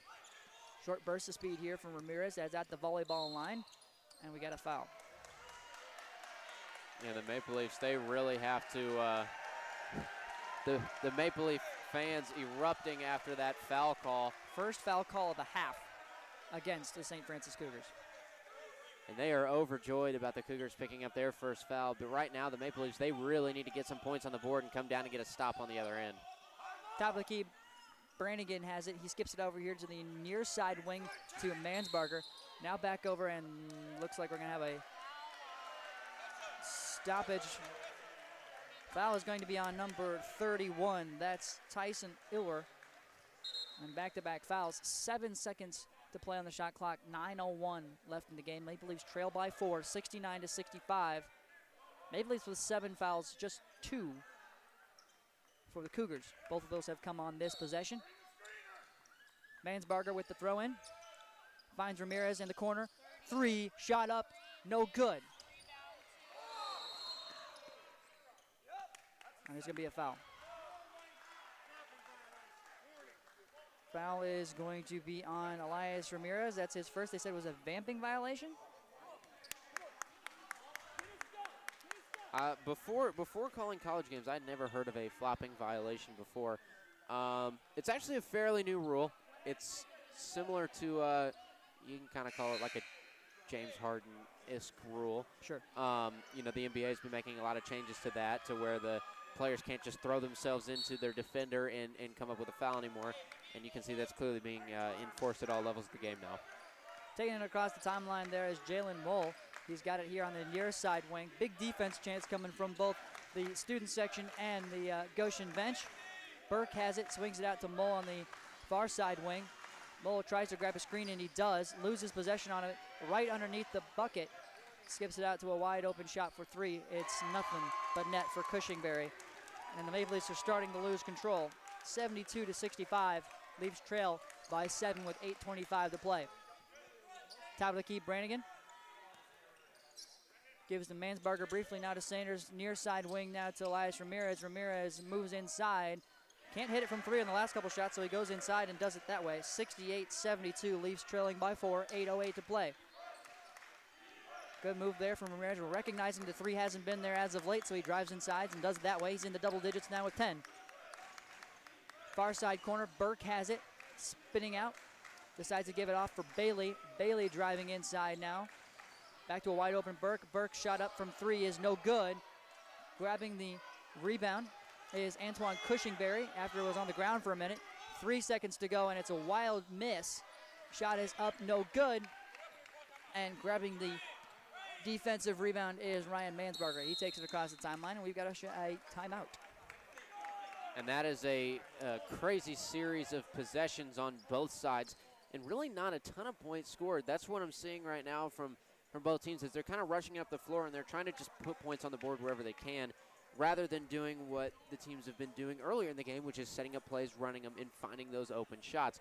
Maple Leafs right now, their biggest thing, they have to get a couple of those stops on the defensive side and then turn those into points on their own offensive side. The Cougars right now are doing the opposite. They're allowing the Maple Leafs to come up and put some pretty easy points on the board, and offensively now they're starting to kind of just jack the shots up. You've got to be able to find that balance of putting shots up and playing defense. Yeah, it's been an interesting game so far. At the half, St. Francis was shooting 40% from the field. They're now shooting 44%. Maple Leafs shooting 67% at the half. They're now shooting 55%. Still high numbers, but significantly less than the first half. And the three ball has not been there in the second half for the Maple Leafs. They have yet to hit one here in the second half, despite some excellent efforts from Elias Ramirez. Looking at it now, three-point game has been the factor here in the second half. In my own opinion, it looks like St. Francis is really coming to their own from the free ball perspective. They've got 18 points off of threes after getting just 6 points off of threes in the first half. Yeah, I mean, and look at who's been hitting a few of those threes. Antoine Cushingberry for the Cougars. He's now at 26 points on the evening, 11 for 11 at the stripe, 3 for 4 from behind the arc. And on the other side, Michael Johnson, 24 points. He's 10 for 13 from the floor, 1 for 2 from behind the arc. He's still perfect from the stripe as well. So those two are going to be the big key factors going down into this game. Which one of them can stay hot the longest, and which one of them is going to fall cold? We're going to get right back down to the action now. Maple Leafs possession here. They trail by 5, 7:33 to play here in this contest. Brannigan on the inbounds pass gives to Mansbarger. Bounce pass, far side wing. Sanders has it. Gives it back to Austin Brannigan in the corner. He's going to skip it out over here. And looks like it's going to be a foul. Foul on the floor. It's going to be on number 31, Tyson Euler. Third foul of the second half for the Cougars. Went the first 10 and a half minutes without a foul. Elias Ramirez throws it into Michael Johnson on the inbounds pass. He's at the free throw line. Hands it off for Ryan Mansbarger. Mansbarger's had a pretty good contest so far. He's got 19. Mansbarger bounce pass. Ramirez stops, pops three, drills it. Nothing but net, and the Maple Leafs are down just one. 72-71 is the score, 7:07 to play. And the Maple Leafs now, that is a huge three-pointer coming from Elias Ramirez. He's been cold with it for the past few possessions. He's finally back into it, has the Maple Leafs down by just 2. And it looks like they're going to count it as just 2 from Elias Ramirez as well. It's 72-70. Moving back the other direction quickly yesterday, an empty offensive possession are the Maple Leafs. A shot from Ryan Mansbarger is up and no good. Remains 72-70, 6:40 to play. This one's going to come down to the wire no matter how you look at it. Cushingberry has it at the top of the key, directing traffic for the Cougars. Austin Brannigan on him. Fakes a move, and Brannigan comes away with a steal. Getting in the passing lane is Elias Ramirez. Great job there defensively by Goshen. And those hands are like magnets for Brannigan. That dude has some absolutely massive hands. You see on that one, he actually stuck it out and palmed that ball out of mid-flight. big come up for the Maple Leafs. And Brannigan's the one who has it at the top of the key now. In possession, bounce pass gives to Michael Johnson down low. Michael Johnson stops, pops, puts up a shot, and it rattles home. Maple Leafs tie the ball game 72-72. 6 minutes to play. A 5-0 run for the Maple Leafs. And you can hear Coach John Trofe really firing up the sideline as well as the home crowd here. Ija has it. He gives to Cushingberry. Cushingberry makes a Goshen player miss, and it's a awkward shot. It bounces off the glass. It's nowhere near in the bucket, and taking it across the line is Elias Ramirez with 5:35 to play. Calling out a play here is the Goshen sideline. Far side wing, they go inside, and a foul on Ija. Foul's going to be against Austin Brannigan. And that's going to be Ija's, I believe that's going to be his third of the contest. We got a substitution here. And substitutions being made for both sides. Checking out of the game for the Cougars is going to be Maxwell Newman coming in for him. Looks like that was Brayton Bailey that came in, and then on the side of the Maple Leafs as well, it would appear Austin Brannigan has taken a seat, and checking in for him is going to be Kedrick Bibby. At the free throw line after the inbounds pass is Michael Johnson. He leaves off a short pass for Mansbarger. Ramirez gets it back. He has it on the near side wing. 7 seconds to go on the shot clock. Driving inside is Kedrick Bibby. Nowhere to go with it. He's got to spin and do something. He puts up a heave shot to close things out. Avoids the shot clock violation, but the shot is no good. Taking it across the line with a tied ball game 72-72 is Mull. Mull has it near side wing, guarded by Mansbarger. He's going to drive inside, skip out to a wide open McKeeman for three. The shot is up. The shot is good. 75-72. St. Francis retakes the lead. It's our sixth lead change here in the second half alone. At the volleyball line with it is Rob Sanders. Rob Sanders driving inside after directing traffic, says, "I'll do it myself," and puts it in for two. 75-74, Leafs trail by 1, 4:30 to go. Cushingberry driving inside the other way. Calling for help side defense is the Goshen sideline. McKeeman backs out, goes inside, off the bounce pass, leaves it off for a wide open Bailey, and Bailey puts it up for two. Easy bucket right there, 77-74. Leafs trail by 3, 4 minutes and 5 seconds to play. Sanders takes it across the timeline, skip it out at the volleyball line here to Kedrick Bibby. Near side wing now is that's Mansbarger. Mansbarger almost loses possession of the ball. Mansbarger with 19. The one thing the Maple Leafs have to do on that defensive side is there has to be some help on the back door. They had the entire left side of the floor completely locked down, but when you lock down everybody on that side, somebody's going to slip through the cracks and get over to the right. You've got to have that back door sealed off as well, so when they try to come in the opposite way, you can still lock them out. Austin Brannigan checks in for Kedrick Bibby, gives the inbounds pass to Mansbarger, then leave it off for Rob Sanders. Back to Mansbarger, back to Sanders. Sanders travels inside for just a little bit, then gives back out to the top of the key. They give him Michael Johnson, 4 seconds to go on the shot clock. He spins, shot up, good, and one! Michael Johnson is automatic. 77-76 with the chance to tie it up. Michael Johnson having himself a night. 12 of 15 from the field. Looking to go 4 for 4 at the line. He's got 28, looking to make it 29. I said it just a few minutes ago that shot is hard to defend on any player that can shoot it effectively. Michael Johnson, when he spins, he fades away just enough and does a little bit of a Reggie Miller, kind of puts that knee out just enough to where he can get the defender to lean into it and bite for the foul. His shot is up and no good. First miss at the line tonight for Michael Johnson, so it remains a 1-point game, 77-76. Cougar lead. Bailey goes inside and expands that lead, makes it 79-76. Bailey found underneath on back-to-back drives. Maple Leafs possession, take it across the timeline. Greg Johnson. Skip it out near side corner. That's Michael Johnson. They go inside to Austin Brannigan. Brannigan going to back down. Ija spins, and I think I say they got the jump ball before. What's the call there? They're going to say it's an offensive foul on Austin Brannigan. I don't see a thing wrong with whatever Austin Brannigan just did, but the referee certainly did. 79-76 is the score. 3:19 to play, and we got a timeout. Well, it looks like what they called on Brannigan was when he's backing down Ija on that play.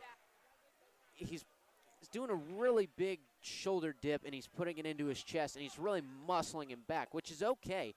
But the thing that Ija did on that one to draw the foul, he plants his feet and he doesn't move, right? So when those feet get plant and he's sitting there and he's bouncing back and he continues to stand his ground, that's going to cause Brannigan to lower that shoulder and drive through more. The more that he drives in, the greater chance that he has of getting that offensive foul, which in that case is why they get him. Once again, the score 79-76, 3:19 to play here in the contest. Leafs hanging in there tough. No matter what the final score is going to be, the Leafs are going to walk away with a victory of some kind. They're down by 3 against the #1 team in the country, the University of St. Francis Cougars, and they've put up quite the offensive showdown in this one so far. The Leafs are averaging, as a team, 69 points per contest. They're already well above their average here. They're doing a great job offensively. It's distributing the ball.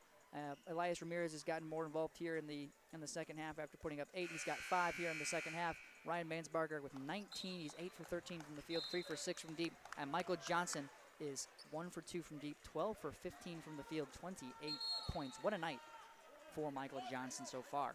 Yeah, Michael Johnson, like I said, game of his career, hands down. You're taking on the #1 team in the nation. And like we said, conference play is one thing, but being the #1 team in the nation is one thing. Being the #1 team in the nation and adding in conference play, totally different animal.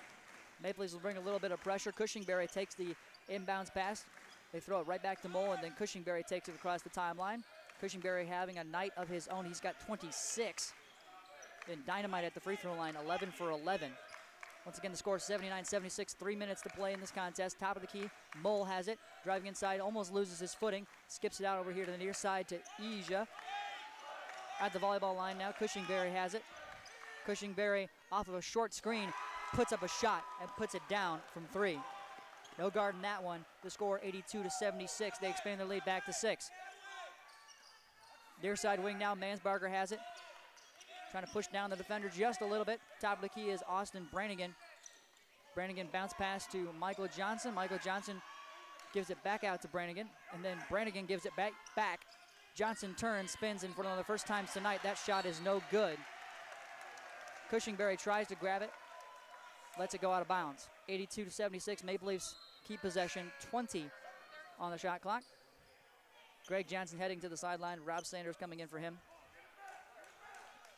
Looks like it's going to be Rob Sanders who goes for the inbounds pass.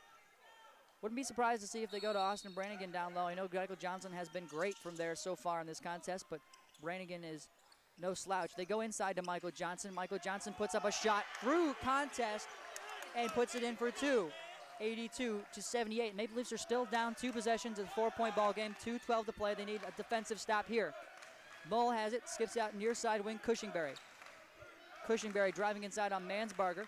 Lets up a little bit. Gives to Bailey. Bailey at the free throw line now. Top of the key. Cushingberry. Far side wing. 2 minutes to play. 10 seconds to go on the shot clock. McKeeman leaves off for Cushingberry. Cushingberry's going to drive inside, puts up a shot. It's a wild one. It's no good, but there's a foul. And if there were a time for Cushingberry to start missing free throws for the Maple Leafs, this is it right here.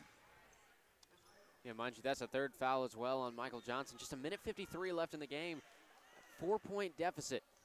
The Maple Leafs, they've really got to come up with some stops on that defensive end. And they're going to look for some misses here. And the first miss of the night from Antoine Cushingberry at the line comes at the worst time for the Cougars. He's now 11 for 12. His second shot is up, and it's no good as well. Maple Leafs got to catch a lucky break with a minute 50 to play. Cushingberry perfect all night, misses his first 2 at exactly the right time, and then Cushingberry comes up with a steal and looks like he's going to go coast to coast and puts it up and then gets that 2 right back. Makes it 84-78. Mansbarger couldn't hold on to the ball. It's a 6-point game, a minute 35 to play. Taking it across the timeline is Sanders setting up the offense. Leafs are down by 6, minute 30 now. Brannigan into the corner to Elias Ramirez. Elias Ramirez, top of the key. They go into Michael Johnson. Michael Johnson puts up a shot and in. 84-80. It's a 4-point game with a minute 20 to play, and we got a timeout. And that is a huge bucket from who else? Michael Johnson. 32 points on the night, 14 of 18 shooting, 1 of 2 from deep. 3 of 5 from free throw line, 4 rebounds, 2 assists. What else has he not done tonight? 84-80 is the score. 1:20 remaining in the contest. It's one's going to come down to the wire no matter how you look at it. Maple Leafs with 10 fouls. Currently the Cougars with 5, and that's been a difference maker in this one so far. If the Maple Leafs are a little bit less tough with the fouls, and they don't send the Cougars to the free throw line 25 times in this game, we could be looking at an entirely different contest. Well, the other thing I'm seeing, too, the big difference is the Maple Leafs, when they're bringing the ball up the floor, especially when they're trying to come up on a fast break, they look gassed. They look like they've gotten really, really tired over this game, and I think that's mainly because we haven't seen too many substitutions being made by the Maple Leafs at all, and that's where the strategical side of things and being a #1 team in the nation comes in as well, is you know when it's time to swap a guy out and give him a few minutes, right? The Maple Leafs are playing their heart out right now, regardless of how this game turns out. They played an absolutely phenomenal ball game. You're only down by 4 to the #1 team in the nation with 1:20 left, and this that's plenty of time. And it's by no means over. No, with 1:20 to play. But there's got to be those moments as well where you've got to pull some of your big guys out of the game and give them a break. So when you're down to this final 1:20, you can't visibly see people like Elias Ramirez who are struggling to keep up with everybody running up the court. 1:20 to play. 84-80 is the score. It's interesting, you mentioned that they haven't seen a ton of substitutions. Maple Leafs tried out the same lineup. Clayton McLaughlin, who started the game, has not been in there since 5 minutes into the contest. Interesting to see. Cushingberry takes it across the timeline. Leading by 4, they're going to drain as much clock time as they absolutely can before they take a shot. 15 seconds to play on the shot clock. 1:04 remaining in the game. Near side wing now, Mull has it. Mull driving inside, he's got a wide open lane, and he's got a wide open bucket. Make it 86-80, and now the Maple Leafs are probably going to have to go for 3 on this next drive. They're going to have to score, and they're going to have to score quickly. Ryan Mansbarger has it, bounce pass, near side. Greg Johnson has it, they go inside, and there's a foul. Austin Brannigan sent to the floor with 47.6 seconds remaining. The Leafs are down by 2, it's on the floor. So the Leafs will have an opportunity to go for the inbounds. You got to go for the 3 here. At this point, you've just got to put points on the board quickly, get back on defense and make stops, whether you put up a 3 or not. Fine, if you see the opportunity to get an easy 2, take the easy 2. They're going to throw it up all the way to Austin Brannigan, who's at the top of the key. He's going to drive inside, spins by, tries to bounce pass it to Michael Johnson. Johnson coming away with it, and looks like the Maple Leafs have clear possession of it out on the floor. 39.8 seconds to play, and the Maple Leafs are, in fact, the ones who come away with it. It looks like they called a foul on the floor as well. And that's going to send Austin Brannigan to the line. Brannigan, so far, 3 for 4 at the free throw line in this one. Leafs are down by 6. 39.8 seconds to play. Some crucial shots at the line here for Austin Brannigan. And we're hearing call out from the Goshen College bench. They're saying, don't let 12 get it. Don't let 12 get it. And 12 being Antoine Cushingberry, who's had a fantastic game so far. He's got 30 points on the night. Can't blame him for saying that. The shot is up and no good from Austin Brannigan. And they're going to foul with 37.1 seconds remaining. The Maple Leafs are going to need a lot of help. Yeah, this is kind of one of those things where we're coming down to the wire. It's a little bit too far out of reach for the Maple Leafs with 37 seconds. Shot clock is still in effect. I mean, there's a chance, don't get me wrong. There is still a chance for something to turn around and happen here for the Maple Leafs, but it's very, very slim. Bailey at the line now for 2. His first shot is up and good. And that might just about sink it, because that makes it a 7-point ball game, 87-80. Nothing's impossible, but we would have to be looking at a 4-point play here for the Maple Leafs if they were looking to get back in this one. Now they're looking for 2 of them. It's 88-80. The Maple Leafs are just going to play this one, and they're probably just going to go, and they're going to call it timeout.